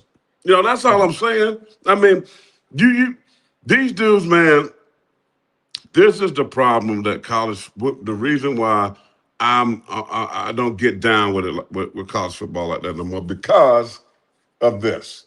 Because there's no more thirst and hunger for the game the way it used to be, which made it fun. Like Reggie said, guys will quit. If you yell at the coaches, scream at them, and they quit, they're gonna transfer, they go somewhere. We're giving dudes 7 years to play football. We letting Alabayu or Barakayu or whatever his name is. This dude he about 48 years old. Oh, he got some eligibility. I mean, what are we doing? This is amateurism. This is supposed to be amateurism. And these guys, But is it though? Like, check this out. Let me read this. It isn't now. Now, this was from a Big Ten general manager, according to On3. He says, and I quote, "We had a kid, not kids, we had a kid ask for a signing bonus, flight stipend, jersey number choice guaranteed, insurance policy, loss of home and disability, a vehicle stipend, a stipend for a rental house, an award campaign push, a preferred walk-on spot, assuming for one of his teammates, tickets to home and away games, and field passes for agents." That was one guy. Well, that one guy, don't let the door hit you with a good Lord split you. I mean, come on, man. What have you done to even earn this? I don't know. I mean, I wish I knew who the player was. I don't know. They ain't gonna put him on blast, but they should put him on blast, right? Because that's all I'm saying, man. They are so twisted now. So what's happening? College guys are playing to a level in high school to get that star ranking. So if you're in that upper edge athlete, that's who they're going to recruit. They're not going to recruit the 3-star much anymore. They got to go down, and they're going to have to prove that they can play, become a transfer portal guy, get in the free agent market, and now they can go out and see what their worth is. Guys in the portal, same kind of thing. Once they show that they can play, they got some years. Now as Nick Saban would always say, create value for themselves, right? He would always say that. So that's what they're doing. And so college football isn't amateurism no more. Let's strip that. Let's take that away, because when this type of money has been given to these young guys and they're playing it like a free agent market, it isn't amateurism anymore, which is why I cannot stand college football. Here's the thing. I cannot stand that Indiana won the national championship. Not because I'm hating on them. The only reason they won the national championship because this guy figured it out. Let me go get some old wrinkled dudes that's done got all, and I'm gonna put them together. And I got a good system now. You can't take that away from him. But in years past, Indiana would have never had a chance to win a national championship. Never, ever. Now anybody can win it. Let's shame Beamer's press conference last night. 30-something guys. He talking about 30-something guys, right? They're all thinking, and the question was asked to him because Signetti did it the way Indiana did. We're South Carolina. We got the best fan base. We got all the the facilities that you need. Why can't South Carolina? Well, here's the reality is they can.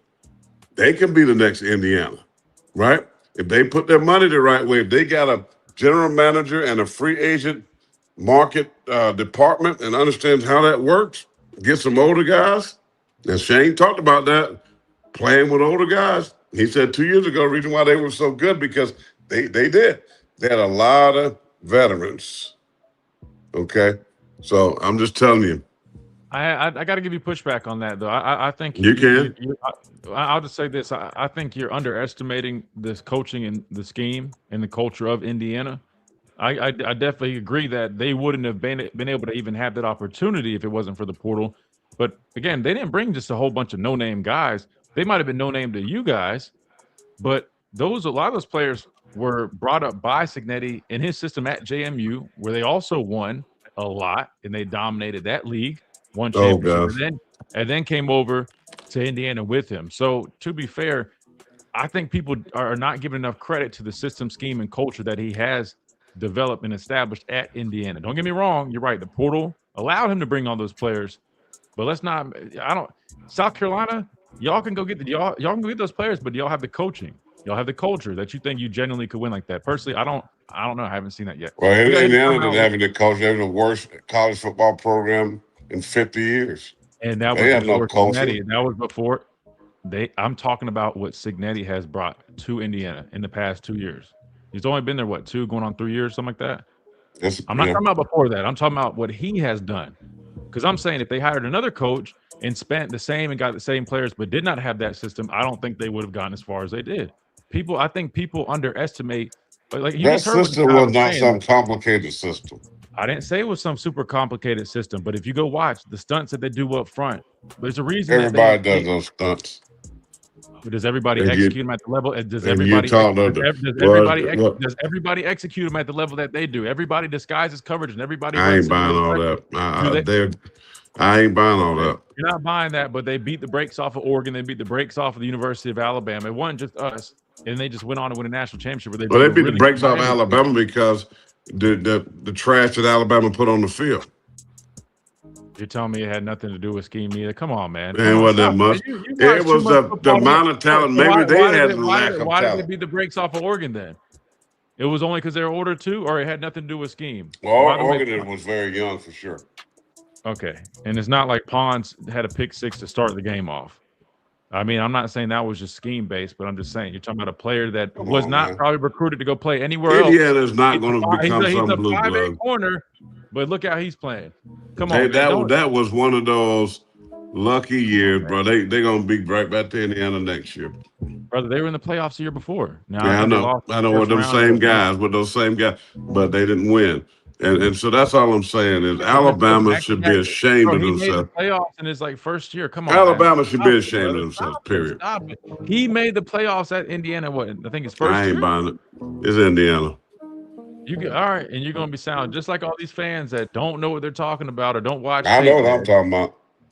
Come on, man. You acting like you don't, brother. Do you not watch? They are almost 24 years old. They were almost the same age as the Green Bay Packers. Don't tell me they don't have a lot to do with it. It does, especially in the trenches. Defensive end that was 25. And Miami was right there. Miami could easily beat them. Miami beat themselves, actually. We got to hit They made a couple mistakes. We got to hit a field goal. They missed the field. I mean, Miami beat themselves. You're missing what I'm saying. I didn't say that the experience of the older players didn't help. That plays a role. My thing is, you're making it seem like, the older the team, that just means you're going to be good. If that's the case, if you got older, good players that fit your system, it bodes well for you. That's a fact. Yeah, no, it definitely is an advantage. That's all I'm saying. But you can't say that's why. To me, I don't like when people say that's why they won. That is not why they won. Nah, come on. All right, we got an old quarter. How old was the quarterback? Fernando. Fifth-year guy. Fifth-year. Mendoza? I don't want to say he was only a fifth-year guy. I think he's probably 22, 23. Brother, I was 21 going 20. No, I was 22 my senior year. Fifth year. Yeah, you did 5 years, it helped me be an experience, but man, come on, man. All right, we got to hit timeout when we. Alabama should be ashamed. Reggie Ragland, you're right. Call them dudes out. I'm glad somebody stood up and called him out. They need to toughen up. Listen how that guy talking. Come on now, guys. Let's remember. All right, we got to hit a timeout. We come They back. We never keep on said rolling that right here. 10 years ago. 100.9, God, we 12:30. remember. WTBC.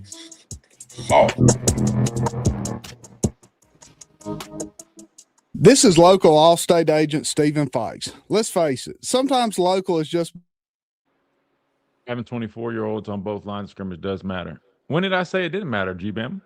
Did I say it didn't matter? Last time I checked, I said that's not why they won. 47 of their players were 23, 24 years y'all old. can keep making all that. You talk about being soft. I'm sorry. That's a soft ass excuse. That helps. But if you're telling me that's why they won, then everybody should just go to raid. There's a big reason why they won. Big reason. Go raid the retirement homes and get 40, 50, 60-year-olds, as many No. as you can get. Older player that has some talent and have a lot of experience means a lot, bro. Bro, let me ask you a question. If Alabama brought in the players that Indiana brought in, what the hell would these fans be saying about who they brought in? You're talking about older, good players. Man, nobody gave a shit about them players when they're at JMU. They'd have bought them guys in without them having, you just wanting to rental house and private planes and AMGs and G-Wagons. They weren't doing that. They always told you, we're just a bunch of guys. How does that have anything to do? Because their attitude, they was more mature and their attitudes were right. That's not Alabama they got guys. We saw them 550. Well, they not got 2 and 3 cars. They got roll around 2 and 3 cars, man. I hear you on that. That's what Alabama guys were doing. God, bro, I can't. And the other guys was concerned about winning and busting people in the mouth. You're just pushing this narrative. Like, I'll be the first one to tell you, I understand that age can play a difference. But the problem is when everybody just resorts to that, y'all sound just like everybody else making these soft ass excuses. I'm sorry, you do, because I know freshmen that come in here. Deshaun Hand came in as a true freshman and hit 30 fucking reps on bench or plus, almost 40, at 18 years old. So stop telling me about the only strength. Listen, I know there is a difference, but it's not the only difference. That's one guy, dude. Bro, I can name more guys that I came in with that were just as strong as some of these older dudes, man. It doesn't mean shit. Your weight, your strength means shit if you don't have good technique, and you know that. Come on, man. Stop saying it means a world at offensive and defensive lines. The people that try to say the reason we can't run the ball. It means a world when you play in the trenches. It's the dumbest thing. It has nothing to do. I know the strongest. I've been Alabama guys weak as P right now. Their lineman was weak as P. No, see, all right, bro. I can't with you today, bro. You sound just like these fans that don't know what they're talking about. I'm in the weight room. Them dudes, Caden Proctor and Jaden Roberts, are stronger than a lot of the dudes I even played with. That's a fact. I know the fucking numbers. That's what I'm trying to tell you. That has nothing to do with can you block or not. You know that. Who was the one you sat there and did that test when we were at South Carolina on that visit, and you sat there and did that thing where you said, all right, I'm going to show you how leverage works. And you said, and you were like, look at me, I'm 40, 50 years old. And you put your foot in the ground and you show that you couldn't be moved when you had your foot a certain way, just by technique and leverage alone. And you're going to sit here and make it seem like they're old. Come on, man. What you got in that pipe today, brother? You talking about, you know this stuff. You know better than anybody. Technique can be like, it has nothing to do with that. It helps. I know dudes that are strong as an ox but have terrible technique and they're trash. Because you're strong does not make you a good football player. I'm not I know saying dudes that are what stronger I'm than saying me, to you is, I have long arms and good leverage, I would back their ass up. You're missing the point. When you have that type of experience, that's done play 30 to 40 games, they have technique and they're strong and they're in a good system. All of that makes them much more prepared and better to win in the trenches, even though they can't run as fast as some of these younger guys or have that type of explosion like some of the other guys. It makes a major difference when you got 40-something guys that are playing together with that type of experience and can play, right? And can play. That's a huge difference versus when you got. I'm not. Hold on. When you got a team like Alabama that has some guys that are strong, but then they got a lot of younger guys that's playing. But when you got the majority of a team that's playing them, it makes a massive difference. You can't deny that. That's all I'm saying. I've already listened. That ain't the only reason, but that's a big part of the reason. It helps them tremendously to have older experienced players. I've always said that's why I don't know why people are trying to make it seem that I'm not saying. I've never said that. I agree.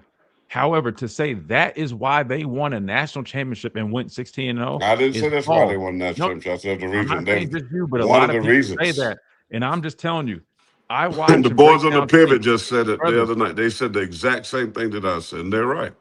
These are guys bro. like me, played a decade in the league. These are guys that know what they're talking about. It But makes a difference. half of those people that sit up on ESPN don't actually watch tape, and you know that. Well, the You boys know on the that. pivot do. I don't think Ryan Clark and them Yeah. do what they. Ryan Clark's ass ain't watching no damn tape like that in college, at least NFL, because he talks. He ain't watching all this college tape like that. I'm telling you, bro. If you watch it schematically, I'm telling you, if I had to rank why Indiana was so good, yes, the experience helps. But again, like I told you, he brought those dudes up in his system. A lot of the guys he brought in were from his system. Transfers from JMU, his older system. guys in his system. Okay. That's what I'm saying. It all plays a role. Nobody's saying it's the only reason. It's a big reason why. And welcome back in this Thursday edition of the Miller's Edge, Tide 100.9, 1230 WTBC. We got a good conversation going. Me and my dad are going back and forth. This is what you guys live for, and y'all love when we do this. So I hope you guys are happy at my expense. Man, you got my blood pressure. I'm over here trying to explain, man. Like the whole, I don't know. I'm gonna get y'all's thoughts, man. Did Indiana win because? Listen, now when I say because, I know there's a number of reasons, which I've acknowledged, and I already said age and experience definitely it plays a role in the things that they're able to do. However, I don't think that that's the whole case. To me, I look at the way they play. I look at the system that they have. We just heard the dude just talk about how they got out schemed, right? That type of coaching has nothing to do with the age of players. Like he just said, I mean, they had answers for what we were like. That is coaching. And I just think that gets lost when we have the whole, conversation about their age. Yes, I will acknowledge age and experience without a doubt is very helpful. You see it not just in football, even in basketball. You see these teams with these older basketball players that have been playing in the. I get all that, but my thing is you can't sit there and say, "Oh, they only won because of that." When I'm watching tape and I'm sitting here seeing, man, Nobody said that. they have Nobody an said only. answer for You every single throwing the thing we're word doing. only. You throwing the word only. Nobody said only. I said that's a massive reason why. That don't mean only. But I know experience trumps talent. I know if you take dudes that are 23, 24 years old, 5, 6, 7 years of experience in college football, play against most of these teams that have 5 stars, 4 stars all over there, but a lot of them are young, it's going to make a difference. It's going to make a huge difference, and it could be the difference maker. So it's not the only reason. Obviously not. It's not the only reason, but it's a massive reason. Let me ask you this though. Let me ask you this though. You're making it seem like we were just some young. So you're saying I don't know what our average team was or average age was last year, but I can tell you, Caden Proctor wasn't a 4th, 5th, or 6th year guy, but he was a 3-year starter at left tackle. Parker Brailsford, not very good. New coach. Oh, come on, man. I'm talking like you're talking about how valuable experience. I'm just saying, don't make it seem like we were just some young team that didn't. Caden Proctor was a 3-year starter at left tackle. You had Brailsford was what, a 3-year starter at center in this system with these guys and was a damn good player. Dewberry was a 5th-year guy, started at Texas A&M, played a number of snaps. Wilkin Formby played a couple years. I mean, I'm not saying he's the most experienced guy. All I'm saying is to make it seem like we didn't have guys that played. Now, you had a true freshman, Michael Carroll. Then you look at on the outside. I mean, Ryan is young. Latsier Brooks was young, but Jeremy Bernard experienced. Horton experienced. So we might not have been as older as experienced, but it's not. We were just some young team. Defensively, all 3 linebackers were all seniors. Defensive line, Tim Keenan was a senior. Right? LT Overton was a senior. So that's what I'm saying. I just feel like people are just trying to just find, what's because they're no, man, just call it what it was. We got outplayed, That's part of it. Yeah, that's part of it. That's not youth, bro. Like our coaches got outcoached. Our players got outplayed. They got out physical. That's a big part of it. Huge part. And that's what I'm saying. Like I just hate We're when just saying people are making excuses. to a lot of people, and call it what it is. A lot of people, it's like playing spades. You can have a little joker, but there's a big joker out there. Or, some people play with a deuce. Joker, deuce, ace.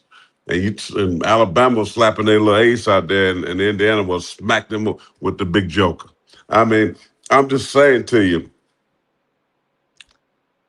it made a large difference. That's all. I mean, so my point is, who is the second oldest team in college football? I'm just curious how they play. I don't know. I looked up. Indiana had 47 guys that were 23 years old or more.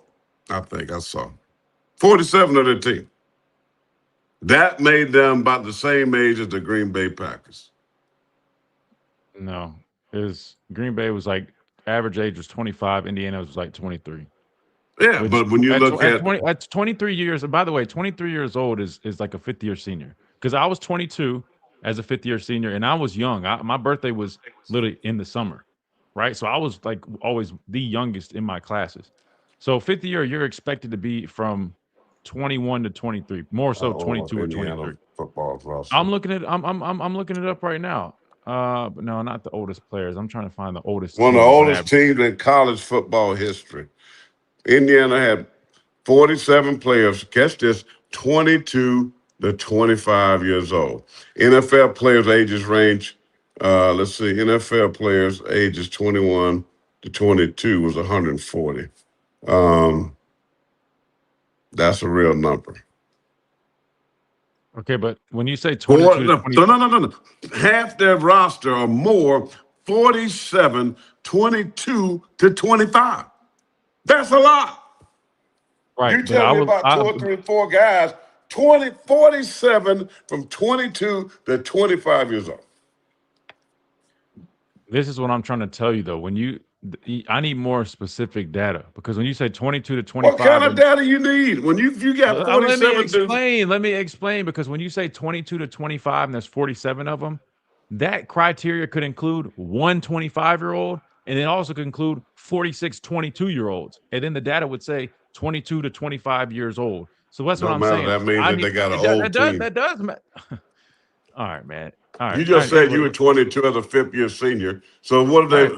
Okay, so if they had a bunch of fifth-year seniors, wouldn't you say that's a dad? Wouldn't they be just saying how mature, how old a college football team is? If they got that amount of starters, even at 22, fifth year, that's a lot of football. That's all. Now they go up to 25. Bro, I'm just saying we've never heard of. Anyway, I know it's more recent because of COVID. One of the oldest teams in college football history. That's a fact. And you can't just sweep that under the rug. I just find it interesting how they can come up with that data for that one team, but I can't find other team averages. So that's just interesting to me, because I would argue that if you really look up at all these schools, knowing that you got the COVID year, you got all these extra eligibility years that people are getting, I would argue that there's probably teams that are very similar, because I'm telling you, they're not the only team that just had older players. I'm telling you. Let's do this, because I know we got a phone call I want to get to. We got Matt online, but first we got a super chat we got to hit real quick from Kim. Kim, thank you so much for the super chat. Kim says, it's not always about age. Great coaches plus athletic, eager, teachable players equals success. And I couldn't agree more. That's when I view Indiana. Yes, they had the age and experience. I'm not denying that. And yes, that benefits them. Like, we can all agree.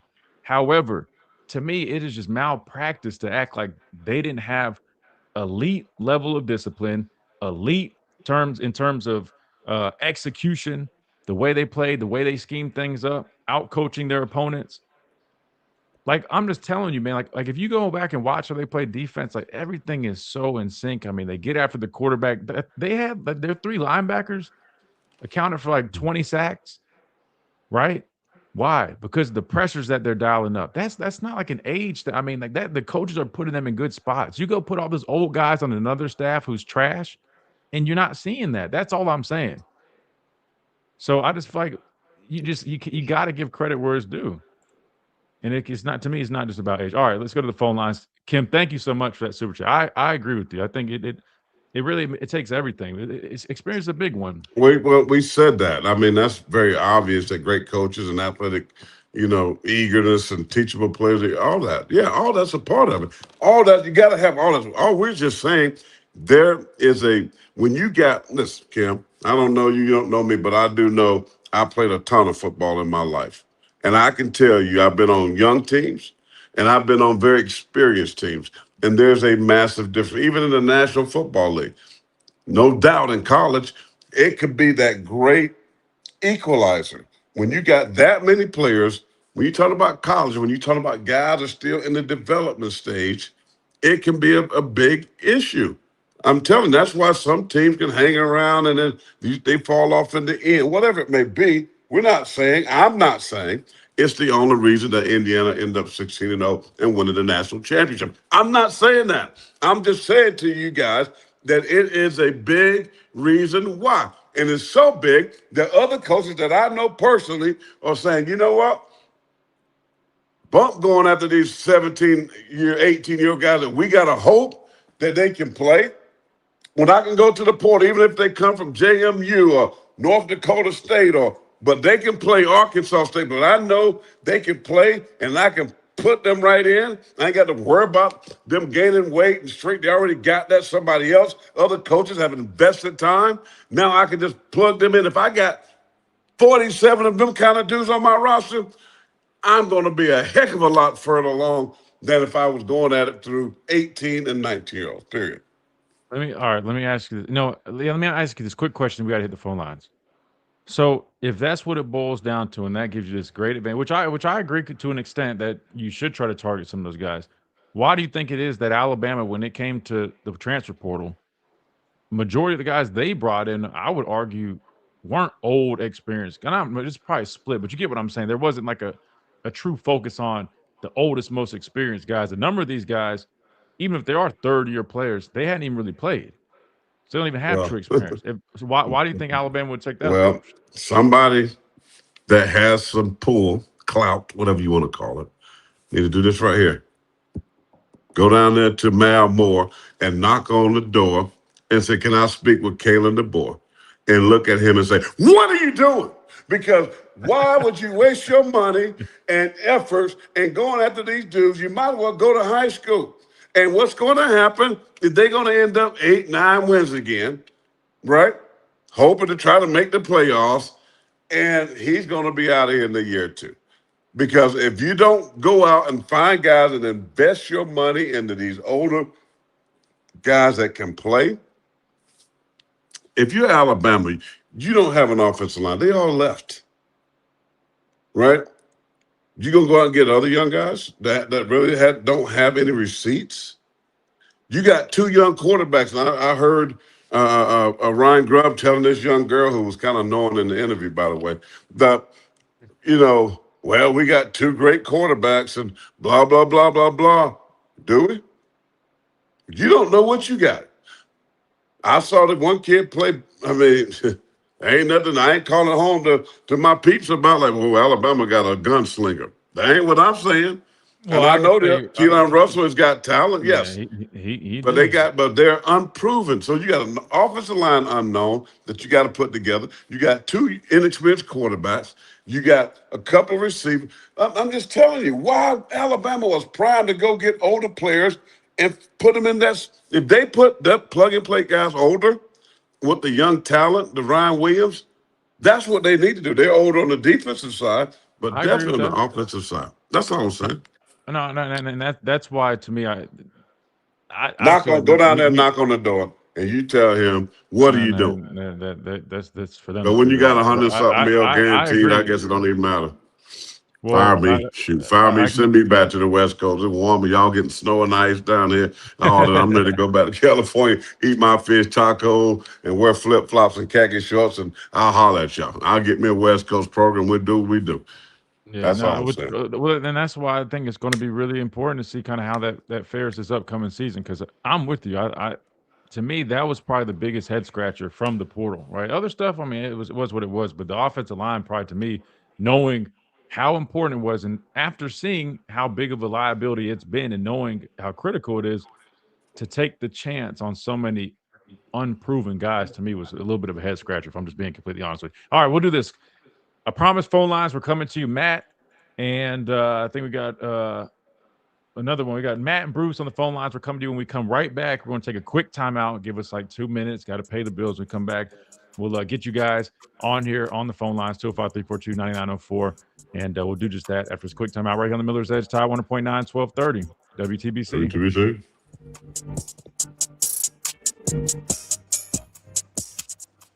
At Hall's Feed and Seed, I can't even find an average age, so I don't even know if these numbers are accurate. But this is what AI at least said. It did say, brother, I mean, can you keep the thing lit? You're dropping it. It's all. I mean, you all right?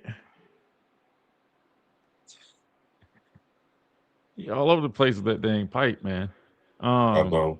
I got that It one right here. says Wait. 16 of their 22. Wait, why do you have two? Wait.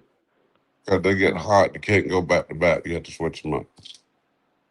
I mean, maybe just try. Let's switch for some fresh air for like 2 seconds, maybe. I got my fan. I got all the stuff going in here. This is not a lot of smoke. This is my new fat boy. You know? Looks like a snail. All right, $230 pipe. You better not be a snail. Oh, God. 16 of their 22 starters were in at least their fourth, fifth. Oh, Seventh. fourth. No. It's just fourth or fifth. That's what I'm saying. I think it's very exaggerated, the thing about their age, if I'm being honest. That's what I'm saying. I want 16 of the 22 starters? That's a lot. Fourth or fifth. No, that's a lot of experience. But when people are making it seem like, oh, they're the age of the Green Bay Packers, fourth or fifth. I mean, everybody can do that. You know what I'm saying? Anybody can have fourth or fifth year starters. Well, then why won't Alabama do it then? I don't know. Ask the coaches, like you just said. Anybody just can do it. I'm saying, like, it would be different if they had a bunch of 6 years. Say they had like 8 sixth-year guys starting. I'm not seeing that. And I could be wrong, but it allegedly what I'm seeing is it says average age was 22 and a half. You ask Chat GPT or AI? As AI. I'll tell you. But yeah, I mean, well, to answer. What were the ages of the Indiana football team this year? To answer his point, yeah, no, I mean, we did end up kind of scrambling a little bit. That's just a fact. People might not believe that, but it is a fact. I don't think their intention was ever to go after like a whole bunch of big. All I'm just saying is this, man. We probably could have. They got 23 guys, 18, 22 guys, 19, 13, 20, 14, 21. And that's literally 60 to 70% of their roster, which you just named, under 21. And that was my point. Indiana has more 6-year seniors than underclassmen on this roster. How that doesn't add up. The number you just said would not. I don't think that makes sense. And that, as of 2025, Indiana did not have a single offensive player under the age of 21. The oldest player was 28. Oldest player was 28. Yeah. And so he's probably screwing up the average. Yeah, Bama is younger this year. That's only why. That's one of the main reasons why I'm just kind of. I'm just be honest with you. This year, I'm summing it up. I mean, if we go 10-2, I think that's.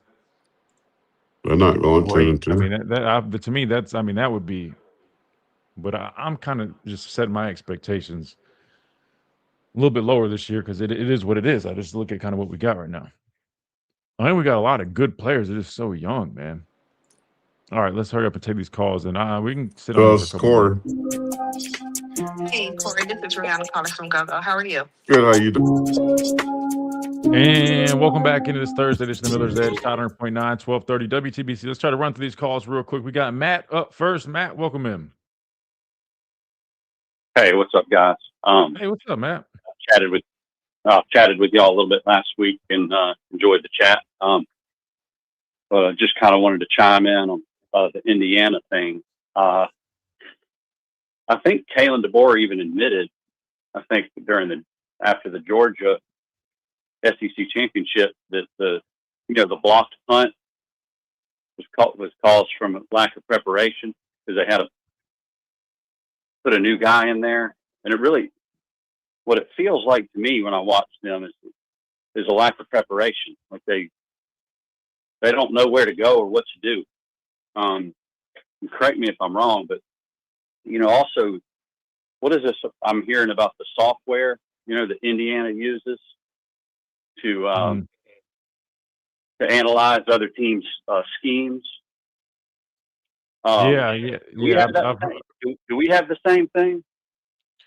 So a lot of teams use what they call, I think it's exos. It's how you upload, practice content. It's like a big cloud server. You can access stuff. Allegedly, they've been accused of, or other teams have, I guess, felt that they have been using that to like gain access to other teams, I guess, exos accounts. That way they can probably see like practice clips or something like that.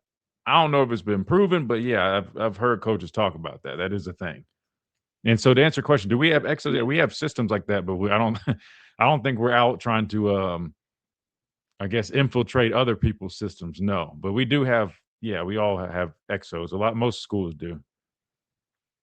Because they talk about Oklahoma and Indiana. They know what the plays are, before they happen. I don't know. Does it seem like we know the plays before they happen? Do we know the other team's plays before they happen, like they do?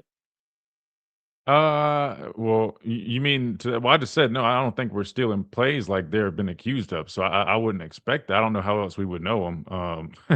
But if you mean just by going off of tendencies, everybody does that. I mean, we watch film off of other teams 24/7, right? Like that's where you come up with game plans. So if you're talking about in that sense, like for example, if I was playing Ole Miss and I know every time they get in 11 personnel and they're going trips FIB and they have a guy in jet motion and say 80% of the time they get in that formation and the tendency is they're running jet sweep back to the field. I mean, I might say, hey, yeah, we're expecting that. But if you're saying in terms of how Indiana or whoever these other schools are that allegedly go access other people's stuff like that, no, I mean, I'm not aware of us of doing that. Hopefully we're not doing that, but yeah. I mean, does that make sense? If there are teams that are if they're getting an advantage, we need to be doing the same thing. Well, it's very illegal to do that, right? You don't want to end up in a situation like Michigan where they had like the Connor Stallions thing, right? So, yeah, I don't know if what you're describing is illegal, right? So it's not the way it works but people know schools do this kind of stuff. Sometimes they just choose not to go and snitch because it can open up because at the end of the day, a lot of schools do a lot of stuff that they probably shouldn't be doing, but sometimes it gets brought up to the surface. Other times, other teams don't necessarily want to say something because they don't want to get themselves in trouble for doing stuff, right? Personally, I don't know exactly what we do or what we don't do, but it's just kind of the game you got to play. But yeah, I can't really answer too much on that in terms of what we do. I really don't know.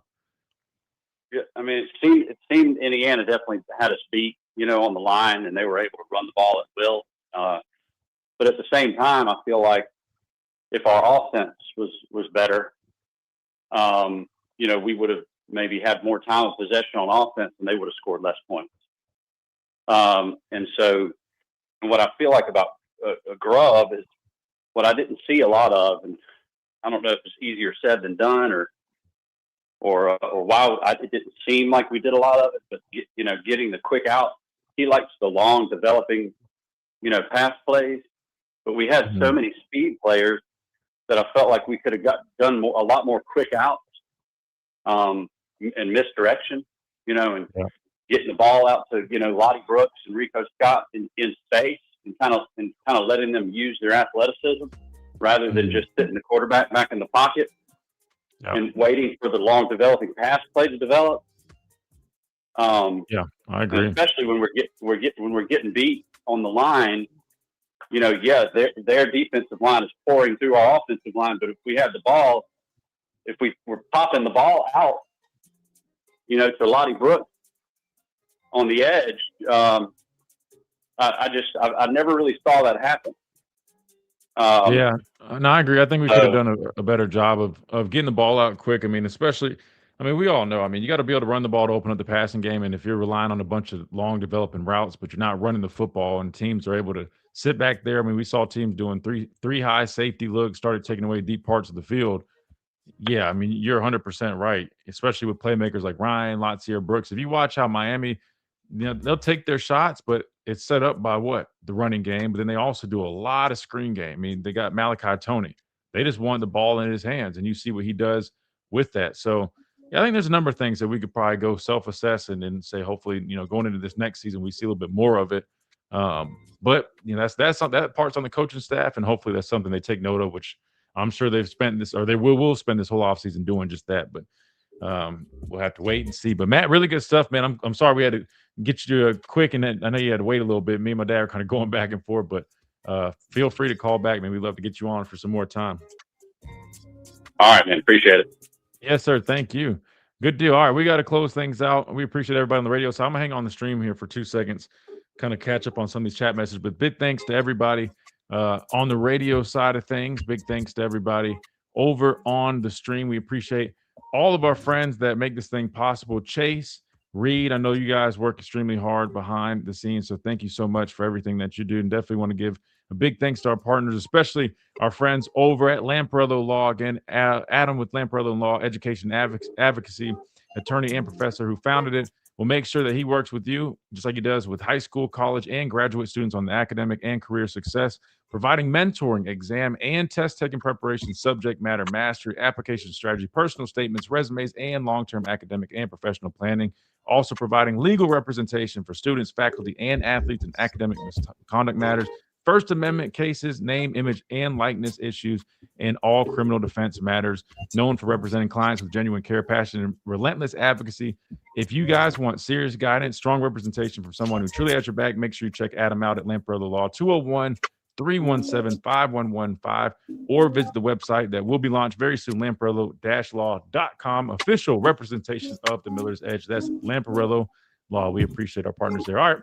We will be back here tomorrow on a Free for All Friday right here on the Miller's Edge, Tide 100.9, 1230 WTBC.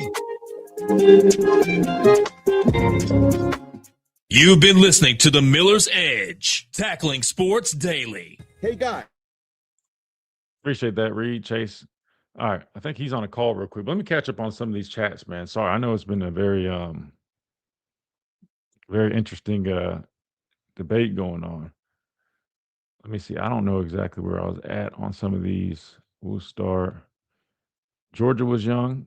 Yeah, Georgia was younger, but they beat the hell out of us in that SEC championship game. I guess that kind of goes a little bit towards my point, man, that aging everything, but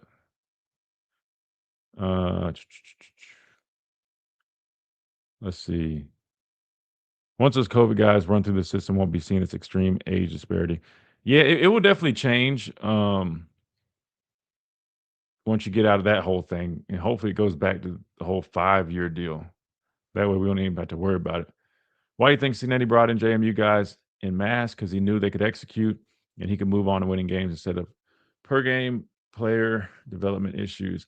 I'm hoping I can get my high school teammate on here who's Indiana's running backs coach, but he also was at JMU with Cignetti. And that's what I'm saying. I mean, like, they have a good system and he's a damn good coach. But yes, that combined with players that can come in and play, yeah, that definitely helps. But we'll see. I don't think they're just going to fall off like my dad said. I mean, I'm not saying they do what they did last season, but matter of fact, they hit the portal heavy this offseason. They brought in a number of guys.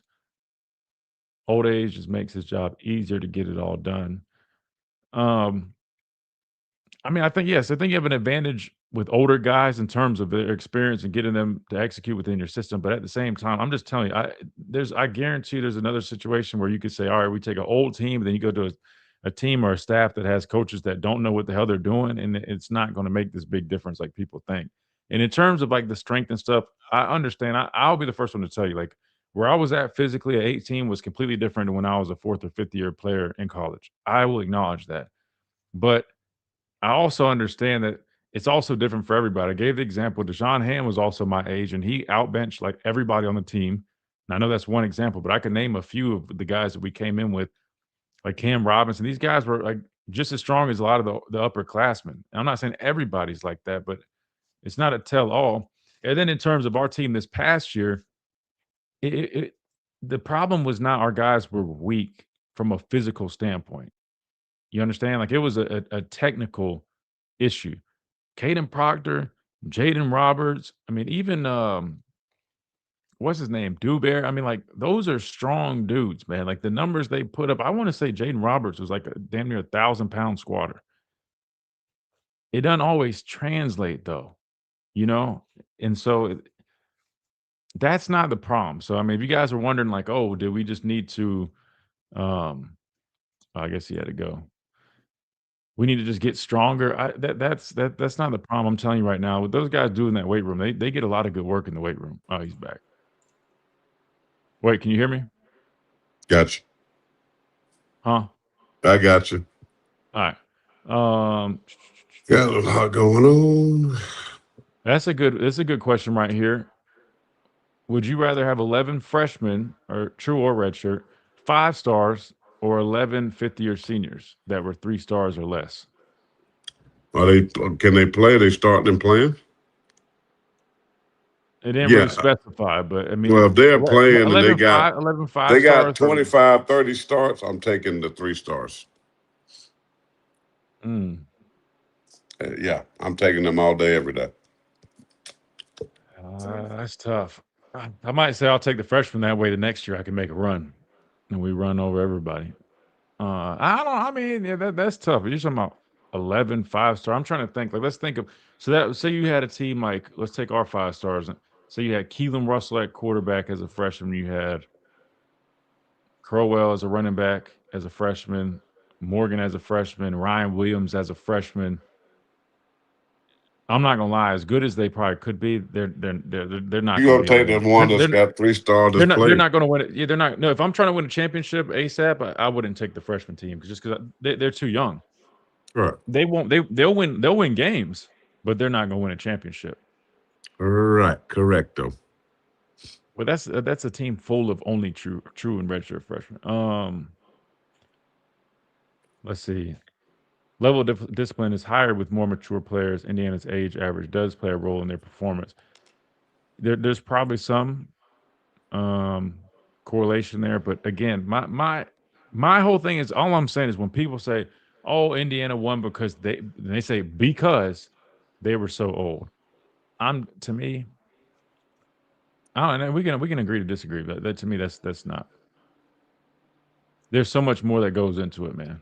Way. I mean, let's see. FSU and Colorado have gone the portal route and they failed. Deion ran off Jordan Tyson, who's going to be a first-round pick. He's got that ego, man. Who? Deion. Come on, man. Show, what's up? It's rare to find mature 18-year-olds in college football. True. Yeah, no, it is. That's facts. Was that EG catching the stray? I don't know if it was her. Who is EG? Oh, you're talking about what's her name? I guess she goes by that. She does the gay Alabama stuff. No. He was talking about no, it was like a news reporter. It was a news reporter that was interviewing Ryan Grubb. Yeah. No, it wasn't. No, he wasn't talking about her. Older guys are often more disciplined, but also played with a fifth-year senior that was our most penalized guy. So I mean, it's not 100%, but you're right. You're more. You have a better chance of having a more disciplined team with older guys. But my point is, if you're saying the main reason they won a national championship, if you're saying, oh, well, the age does all that stuff, it contributes to that. But I'm just telling you guys, to win a national championship, it takes way more than just having old players. I mean, I played in 4 straight national championship games, so I mean, I think I know what it takes, man. I'm just telling you, if you had a bunch of me's as a fifth year, and I was a good player, but if you had a bunch of me's and we were fifth years, we would not just automatically go win. If we go play that Clemson team that had a freshman at quarterback and Trevor Lawrence, who torched us, he was a freshman. He wasn't a fifth-year guy. You know what I'm saying? Some of those receivers they had, they were young. You know, it's not just age. I mean, it's not just age is what I'm saying. I mean, it's way more than that, man. Coaching is important, and I'll always say that. The Jimmies and Joes might be a little bit more important, but to to completely act like coaching and culture and scheme, I can't get down with that, man. Because I even look at us, because I compare it to when everybody talks about Alabama, oh, Coach Saban ran the table because of all the talent. Hell yeah, we had a lot of talent. But I also know our system and what our system allowed us to do defensively. Like, we had one of the most complex systems. And that was a big reason why. Now, yes, it also took him going and getting dudes that he could put in the system. So, I mean, I don't know, tomato. What else is there? Offense line last year were known entities, and they dang, Smitty. Let's see. If our O-line could use better technique, and more importantly, yeah, things will improve. I agree. Alabama acts like they don't have the money to go get a bunch of proven players. Keep doing that, and we'll keep. I mean, we definitely got bread. I mean, you just gotta put in the right places, man. BYU has consistently had an older team, and I don't see them stacking national championships. That's a good point. They do have older guys. That's a good point, because a lot of those BYU guys some of their players go and do those mission trips. They tend to be older. That's a good example. Smitty says 9-3 is their ceiling, but 9-3, not counting conference championship game, won't get you in the playoffs. Dang, Smitty. I mean, you normally are the one, come pushing me in the other direction, man. So dang, it's the other way around. Listen, I would say, like, I think 10-2 could be a ceiling, even though I think 9-3 really is probably a little bit more realistic. However, I could see a 10-2. If you're talking about if they attack this offseason, I'm talking about like the coaches, and they find ways to really tighten up the things they're doing schematically, and they're finding ways to, even though you might not have everybody, all the pieces, let's talk about like the offensive line, for example, I think there is a way that they could maybe squeeze something out like that. But I think it really would require probably, I mean, like our best ball, man.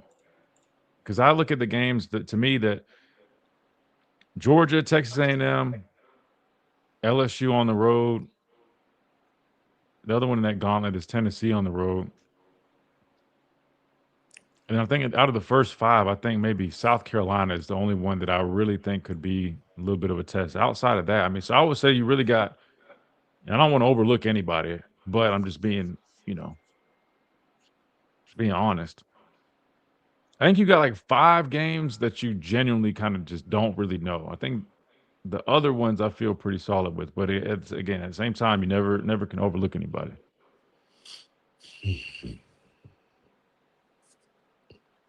Appreciate it, G Bama, man. Coaching talent always key. Age is the cream on top. Yeah, I'm with you. Cedric said he needs something to smoke, man. Our guy Cedric, man, he's in the chat. He said he needs something. Hey, Sid. I got cherry vanilla. It's a good little. It just does nothing for me. I don't inhale or nothing. I just like the whole look. It's relaxing.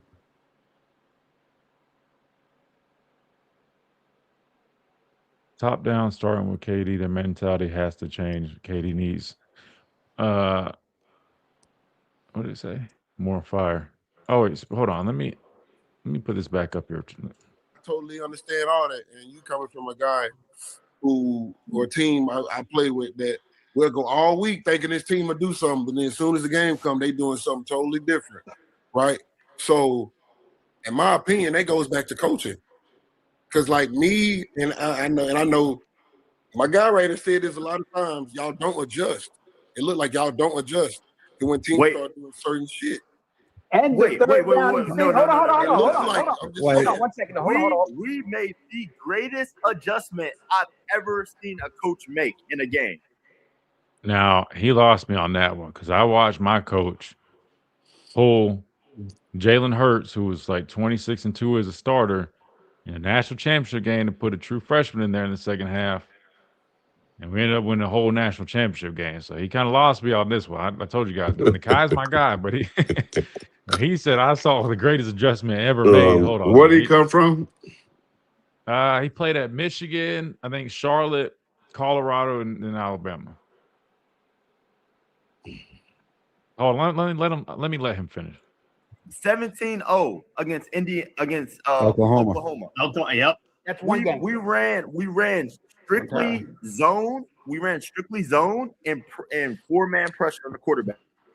We switched all that when it was 17-0, Right. and we blitzed and played man for the rest of that game, and we came Punished back them. and won. So I don't want to hear anything about That's no one adjustment. game, That though. was the But that's greatest one adjustment. game. That's Yeah. one One game. game. It was a playoff game. Hold on. It was one game. I done played a lot of playoff games and had to switch Hold it on, up. hold on, Rick. It was one game, but if you look at the numbers statistically, third down efficiency, this team struggled all season. Middle of the season, you kind of adjusted the numbers, favorable to your side. But as we got in the back end of the season, that third down efficiency started to slip even more. So when you add in the third down efficiency with the lack of physicality, you saw what you saw against Indiana, the 38-3. So, that's one of the things I definitely want to see this team improve on, the third down efficiency, because you can't be in third and short regularly because not offense has too many options at 3rd and 1, 3rd and 2. Too many options. Because, like I know with analytics, they're going to go for it on 4th down in most cases. It's 4th and 1 if they're not getting it on 3rd and 1. That's you right. can't leave them in those situations. Yeah, I'm gonna push back. I'm gonna push back on you dudes a little bit and go with my man Nikhai, not to help our guests, but y'all are looking at one game, the Indiana game. Hold on, Marvin. They literally beat the shit out of the last 4 teams they played. Beat the shit out of them. Miami was the most physical team in the country, and they beat their ass. So look, but if you go to the Missouri game, the I ain't going for that. game, the South Carolina game, the Georgia game, the second half adjustments were made in every one of those games on defense where they shut them out in the second half. Hold on. Who's this fanboy over there? I can't remember his name. I think he's a part of the show, though. No, he is because I was on there with him. But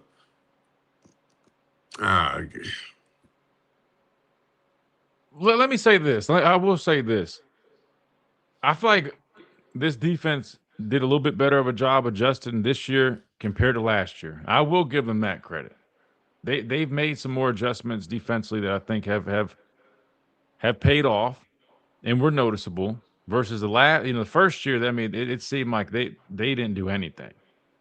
Now, to say like that was like the greatest decision and adjustment ever made, that he's tripping on that one. I mean, because I also could view it where. First of all, Ben, you done played in 12 schools. I mean, come on, man. Relax. No, I ain't relaxing. That's ridiculous. I mean, you have played in 12. You've been in 12. What school you going back to when y'all have a little deal? I mean, which one? Alabama. Listen, no, he's a big Alabama guy. Like I said, I like my guy Nikhai. I mean, he listen. If you turn on the tape, he plays the game right. That's why if I'm being straight up, kind of some of the things that he's saying, I think that's more of a product of the coaching that he's got. I'm just being honest. That's just kind of what I'm taking from him. I guess he's repping this NIL agent, right? That peak NIL. Probably. You have 3 linebackers in that discussion. 2 are run-stopping backers in a different era, and the third smaller and can cover space for modern offenses. I would argue that Nikhai plays more like a classic type of linebacker. He's downhill. not yeah. Huh? Yeah, he's more old school. Yeah, Nikhai's an old school style guy. If anything, that's why I think he was probably the backer that played the most like a typical backer from here. QD says, so Christian, was Roman Harper right about the scheme or the coaching rather? What did he say again? He went big on the scheme because of what? Was it the vision thing? What did Roman say again? What was his thoughts? Listen, I'll say this. I don't know what he said, but if he said something, I'm agreeing with him. This is my thing about the defense, and this is me being completely honest with you. They need more structures. They don't have enough defined rules, and they need to find a true identity about what they want to do on a consistent basis, right? Because you also hear him talk about, they asked him a question about this defense, and he talked about, I love it. I get to just track the ball. that to me explains what I've been talking about in terms of there not being a whole bunch of concrete rules, it felt like. And that can lead to a number of gaps being opened up, guys out of position. Like that's what I'm saying. If you guys listen to what some of these guys come out and say, and then I'm just going off of literally what I know from literally people in it. It's the way they do it is just like Kane said, like they're gonna be athletes. They want them to run around, make plays, but that comes with the cost. And so, in my opinion, I think you got to tighten things up, man. I just think it's just too loose. Like that's gonna lead to turnovers. I get that. It's gonna lead to some of those things, a couple negative plays here and there, right? Guys just being an athlete, going and doing something. But when you don't have like true defined rules where you have specific, run fits and things like that, like I wish I could. I'll ask him. I mean, I'll reach out to him. I want to know specifics. Tell me your specifics in terms of run fits. What were y'all's philosophies with that? How did y'all play? And I really want to ask somebody up front. Because from my understanding, there was a number of different things being taught. From some of the guys that I've talked to, one week they were doing one thing, the next they were doing something else. And when you don't have clear defined rules, that's, while it might be fun, right? Being an athlete, running around making plays, it leads to less discipline. And it leads to issues like guys being out of gaps, run fits being out of whack. So I don't know. That's what I would say. But in terms of what Roman said, I think he was talking about, what was he saying? Like with the vision thing? I forgot what he was saying. I don't know. I mean, they mixed it up though. I can't remember exactly what he said, but all I know is they mixed it up. They played a lot of zone.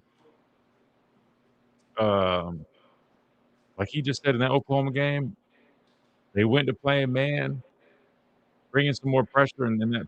My thing is just like some of these adjustments, man. You got to be a little bit quicker, you know. But I don't know. Let's see. Sounds like the rotating of O-line. Yeah, I mean, it again, I'm trying to say without sounding like too critical because people they get so upset if you say anything that is even just being honest. But no, I mean, if I'm being completely honest, I mean that the biggest difference that I've noticed between this staff and like the staffs that I had when I was here, it's a lot more like there's not as much structure, definition, attention to detail. And in my opinion, I think being noticeable. That's just me going off of, and that's not me being biased. That's me having a couple of years of kind of seeing how they do things, not just from an operational standpoint, but even just how they call, the way they call things. I mean, even going back to last year, like I talked to some of the players last year. Last year, they weren't getting calls in for last minute. It was almost like they didn't even know what they wanted to call. Like there needs to be I more mean, structure. they just make some dumb decisions over there. Listen, why you let Jamie Mosley leave? Okay, I mean, just all around the decisions are not a former player that could coach. If he's good enough to coach at Stanford and other places that offer him jobs, why you let one of your very own leave? Will be valuable in recruiting. I mean, just make some bad decisions, man. I don't know. I just think in Well, South Carolina. unfortunately, I think this. I think they're kind of look. I'm gonna be honest with you. They're at a point where. So they got here. Hold on. Let me. I'll get the super chat in a second. They got here. They're trying to kind of marry over. Had from what was with Coach Saban. They retained some people, some valuable people. They knew all that was important. They did that. But I think there was like this awkward kind of.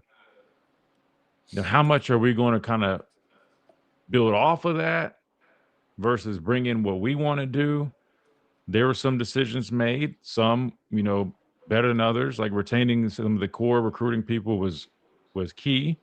That was smart. But like one thing that made me scratch my head is I probably shouldn't say too much about this. So I won't go too deep, but you let go of Amy Bragg, who was a staple to this program, was a nutritionist for how many national championship teams? I mean, that one had me scratching my head. You bring in, your nutritionist who was really young is going to say that didn't work out. She's gone after a year. So I mean, like there's just like little things like that. So I mean, I think where they're at now is they're kind of going about it their way, which is their right. It's their staff. I mean, it's their system, their culture that they want to build. But it's evident. I mean, just look at all the guys that left. They're all Coach Saban's guys that left. You know, from a fan perspective, they're just going to say, "Oh, those guys just wanted money, and we didn't want to pay them." That's not true. There's a number of those guys that didn't really want to leave like that, but reality was they were okay with those guys leaving. One, you know what I mean? It's the best. I mean, and like I said, I'll one day I can kind of give you guys a little bit more details on kind of all this, but I can't. I'd rather not do that right now. When they get fired. Okay, well, I'll be honest. Whenever there's a regime change or whatever, I'm not saying that's going to happen anytime soon. But yeah, no, I can share way more. I'm not going to do it right now just because it's not my place. But I got a church meeting. I got to go. I'll holler at you tomorrow. All right, good deal, man. See you, y'all. Chad. See you. Anyway, let me stop before I get too ahead of myself. Gelato with the super chat, man. I appreciate it. He says Jeff Stoutland is available. Bama needs to come get some NIL money and go get him. Jeff Stoutland, was that the O-line coach? Wait. Was that the Eagles O-line coach? Right? Offensive line coach? Yeah, offensive line coach, run game coordinator. A little late for that, man. We just made it official with Coach Clem. So no, I think they made their decision with Coach Clem. I mean, like I said, everything I've heard about him sounds good. I'm hoping it ends up playing out that way, but you just never know. You literally just never know. And I just know one thing is that there's a lot more that goes into it than just one position coach. Excuse me. And that's why I said when during the offseason, I'm like, man, like everybody's praying for Cap to get fired. He gets fired. Everybody celebrate. Then you bring another guy. And I think a lot of people just have this perception that that's just going to fix all these issues. But I'm like, you're talking about brand new personnel, a lot of them unproven. Now you got a whole new coach involved that has not, to my knowledge, worked with this staff. You got to hope that lines up and there's a good alignment between those guys.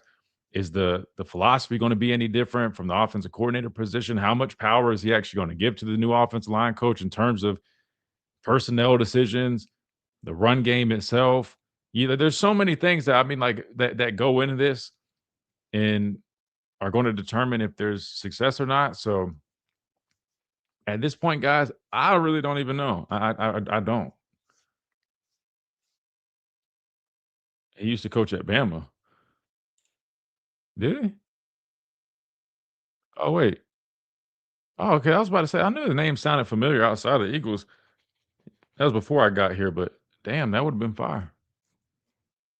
But I mean, now I've seen crazier stuff happen, but what do? You just hired the offensive line coach, and this dude ain't coming to be no damn assistant. It was reported that he was expected to return to the Eagles in a reduced role, but would no longer be the run game coordinator. However, he announced he was leaving the Eagles. Oh,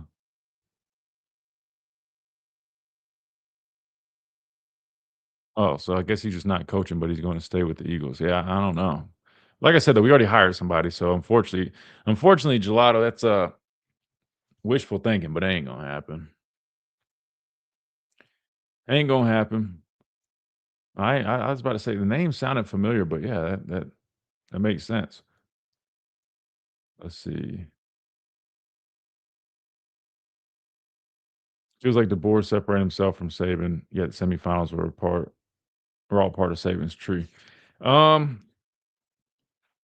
Yeah, I mean, there's no denying that part. But yeah, I mean, again, it does kind of feel like that. Like, I mean, they got rid of a lot of the last few Saban players. I mean, but again, sometimes that's what like staffs like to do. They want to get all their people in, their coaches, their players, and bet on their own selves like that. So you have to just see how it plays out.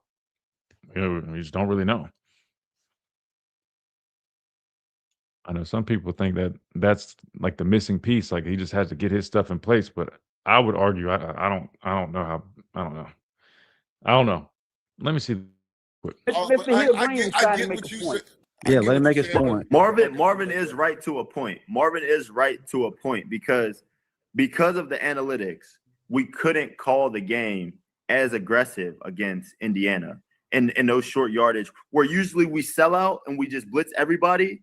They had a Heisman quarterback. There's on that. on 3rd and 2. Yeah, well, damn, I had a Heisman running back. But that's I why I think said different, so. dog. So we would just send the house. We Analytics, would just send the house. Analytic shit don't move me the way I think and play the game. It Like, does. I don't give a damn who out there.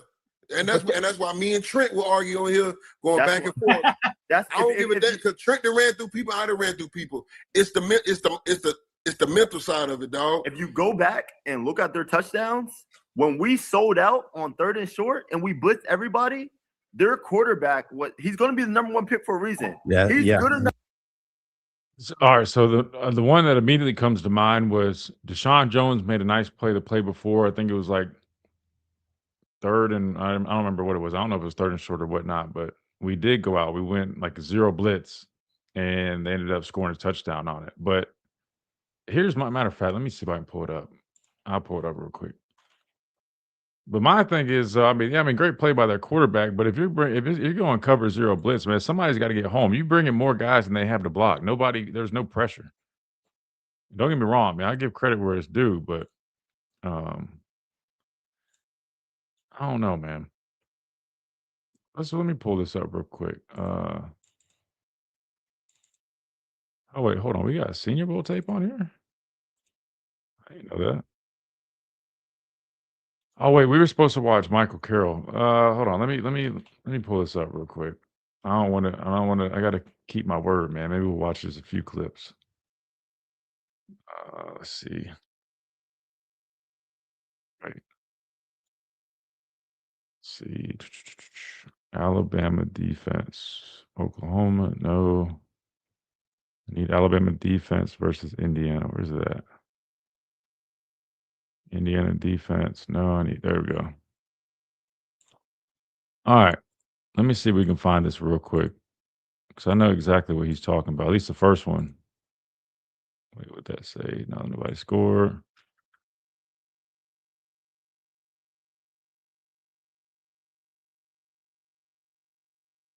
I think it's that. It's right here. Yeah, because the play before, Deshaun Jones had a nice pass breakup. And they hit him again.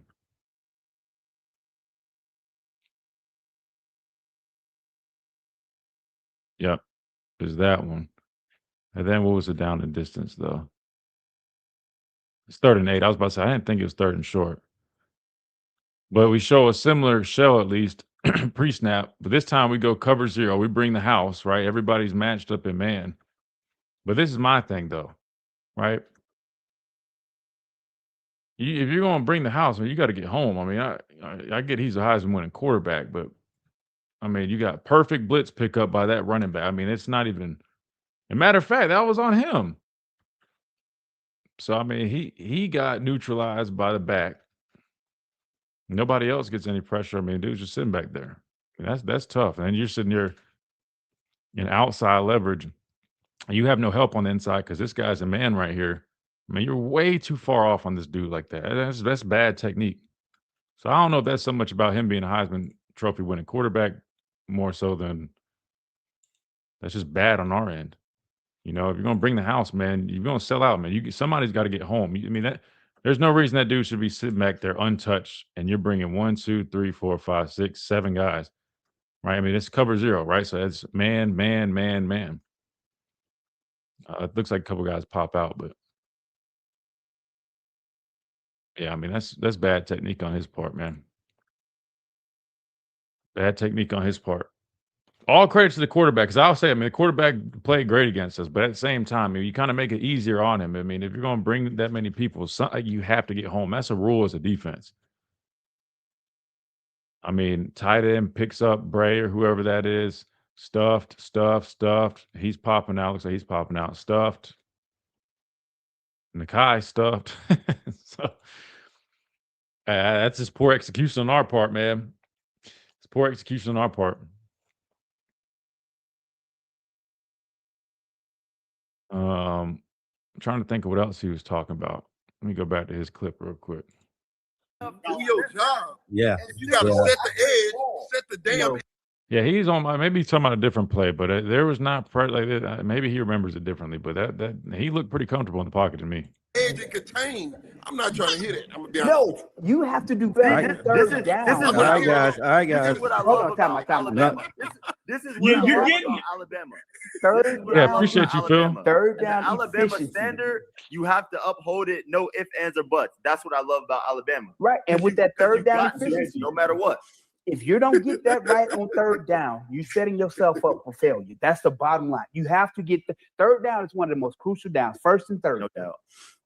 Mate, you brought it up though. You said we can't have a time where the running where I feel like y'all had to go pitch shutouts. Did we I think there's another part on that clip that I was going to hit, but the staff can recruit, although I'd like to see a little bit more focus on the trenches. However, I'm losing confidence in their ability to develop and hold players accountable. No, they can definitely recruit, man. They've been doing a great job recruiting, and listen, I mean they know ball, but they just have to. I think I'm with you in terms of when it comes to. There's just a couple of instances where I do like I understand what Reggie's kind of saying, like the accountability piece. You know that there should be no reason like I understand that the players might think whatever they think, but it's on the coaches, like my dad said, to not let that infiltrate your locker room, right? Like there's no reason why your guys should be underestimating a team just because they're not an SEC team, even if that's a natural habit. Just like a lot of fans thought that it's your job as a staff. I mean, you should always, especially a team like their undefeated team, just beat Ohio State. Like that's crazy if you kind of went into it like, well, they're not going to be nah, man. But see, it kind of goes with the theme of, you beat Georgia, then you lose to Vanderbilt. Complacency struck. I mean, I could tell you that much. Complacency struck, and then we got outcoached against Vanderbilt year one. Like defensively, that was bad. I mean, like we couldn't get off the field to save our lives, and we just kept doing the same. We didn't made no adjustment. We tried to make adjustments late in that Vanderbilt game, but I mean, yeah. So, I'm not saying. Listen, I think we got a good coaching staff, but they need to be better though. It's just a fact. I think they need to be better. I think they need to be a little bit more detail oriented.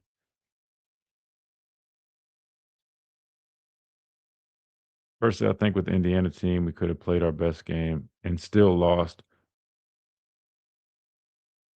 But here's the thing with that though. It's not if you lose a game, you lose a game. It's the fashion how you lose. If you go play your best ball, you go out there like Reggie said, you're playing physical, you come up short, you shake their hand, you take your ass home, and you say we lost to a good football team. But when you show up and you're not physical, they're just having their way. I mean, they're running all over you, right? Physically, they're imposing their will. Schematically, you don't have an answer as a coaching staff. That's a lot different than going out there and Georgia and Ole Miss trading blows, and you got two really damn good football teams going back and forth in a playoff game, and it really just came down to who made one more play than the other team. Right? That's a whole hell of a lot different than what we're talking about here. Sounded like these guys were sitting in the locker room hyping themselves up and ended up doubting their opponents maybe. Yeah, I mean, that goes back, like I said, after the comeback against Oklahoma, man. Like if you go listen to the press conferences, you listen to how the guys were talking in the press conferences just about everybody wrote us off, this and that. And I get it. They're excited and stuff, but still, it's just you can hear that kind of, you know what I mean? Like you can sense a little bit of, I'm not saying immediate complacency, but you're like, all right, that's not the approach you probably want to take right now. There's a lot of football to be played. It's not the time to be trying to like dunk on media for doubting you. I mean, to be fair, like we got our ass whooped the game before against Georgia, and then the graphics team or the production team, the social media team, They go to pull the clip of Damian, just, giving his thoughts. Yes, he was critical. I get it. But then you try to go dunk on your a former team captain here, because I get it. He's critical in the media. Cool. But I'm like, just wait. To me, it's just, I'm like, I don't know, man. I don't know. And maybe when Coach Saban was here, maybe our media team, maybe troll Greg McElroy in the media. I'm not too sure, but it just felt kind of like, I'm like, man, we're doing a lot right now. Like, I know we had a great comeback win, and I was the first one to say, man, great resiliency. I mean, great effort in that game on the road against Oklahoma. But I just feel like we kind of were jumping the gun a little bit. And to me, I'm like, that's just the theme that comes up with some of these. It's like, we're doing this, and then next thing you know, we get ahead of ourselves. And I think he even mentioned it too on here. He's talking about it's like, even from like the leadership standpoint, man, like it's just got to take it up a notch. Lights being too bright was a theme. Yeah, but if you think about it, was even go back to year one. I mean, there was a very similar issue. I mean, think about how we started year one with Coach DeBoer. It was Georgia. We played them. Was it what, the third or fourth game? And we started out the season strong, man. You know, then the Vanderbilt thing happened, and then you also had,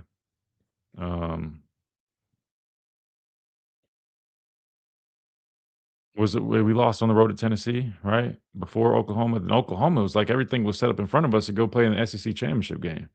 But there was a lot of stuff going on internally during that time. I mean, it's a lot. Christian, what's going to change next year? Subpar portal line adds some same strength coach. You just got to hope that the new additions between the position coach, the personnel, you hope that you can find a way to create something, right? Create some type of shift, some type of change. But in my opinion, that's not enough. I know a lot of people think that, but in my opinion, seeing what I've seen, it's just going to take more than. I think it's going to take more of a philosophy shift with this offense, and that comes from. We always say Ryan Grubb, but I mean, you got to remember, Kalen DeBoer is the head coach. Not only that, he's an offensive head coach. So, I mean, he needs to put his foot down and be involved in that too.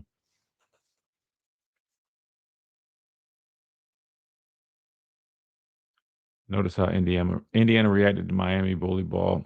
Did not work either. How's a football team playing together? Something to break apart. You understand? Yeah, 100%. Yeah, that's what I mean. I'm telling you, like culture and all that stuff matters, man. And a lot of that is instilled by the coaching staff and various people involved in the organization. And that stuff's huge, man. Too much satisfaction in proving the naysayers wrong. I agree 100%. I agree 100%. It did feel like that. You get to a point where everything's just about like, oh, well, everybody's saying this and that. We're going to go prove. Like, man, just one game at a time, man. The only thing that should be on y'all's mind is what do we need to do to go out here and execute and win this football game?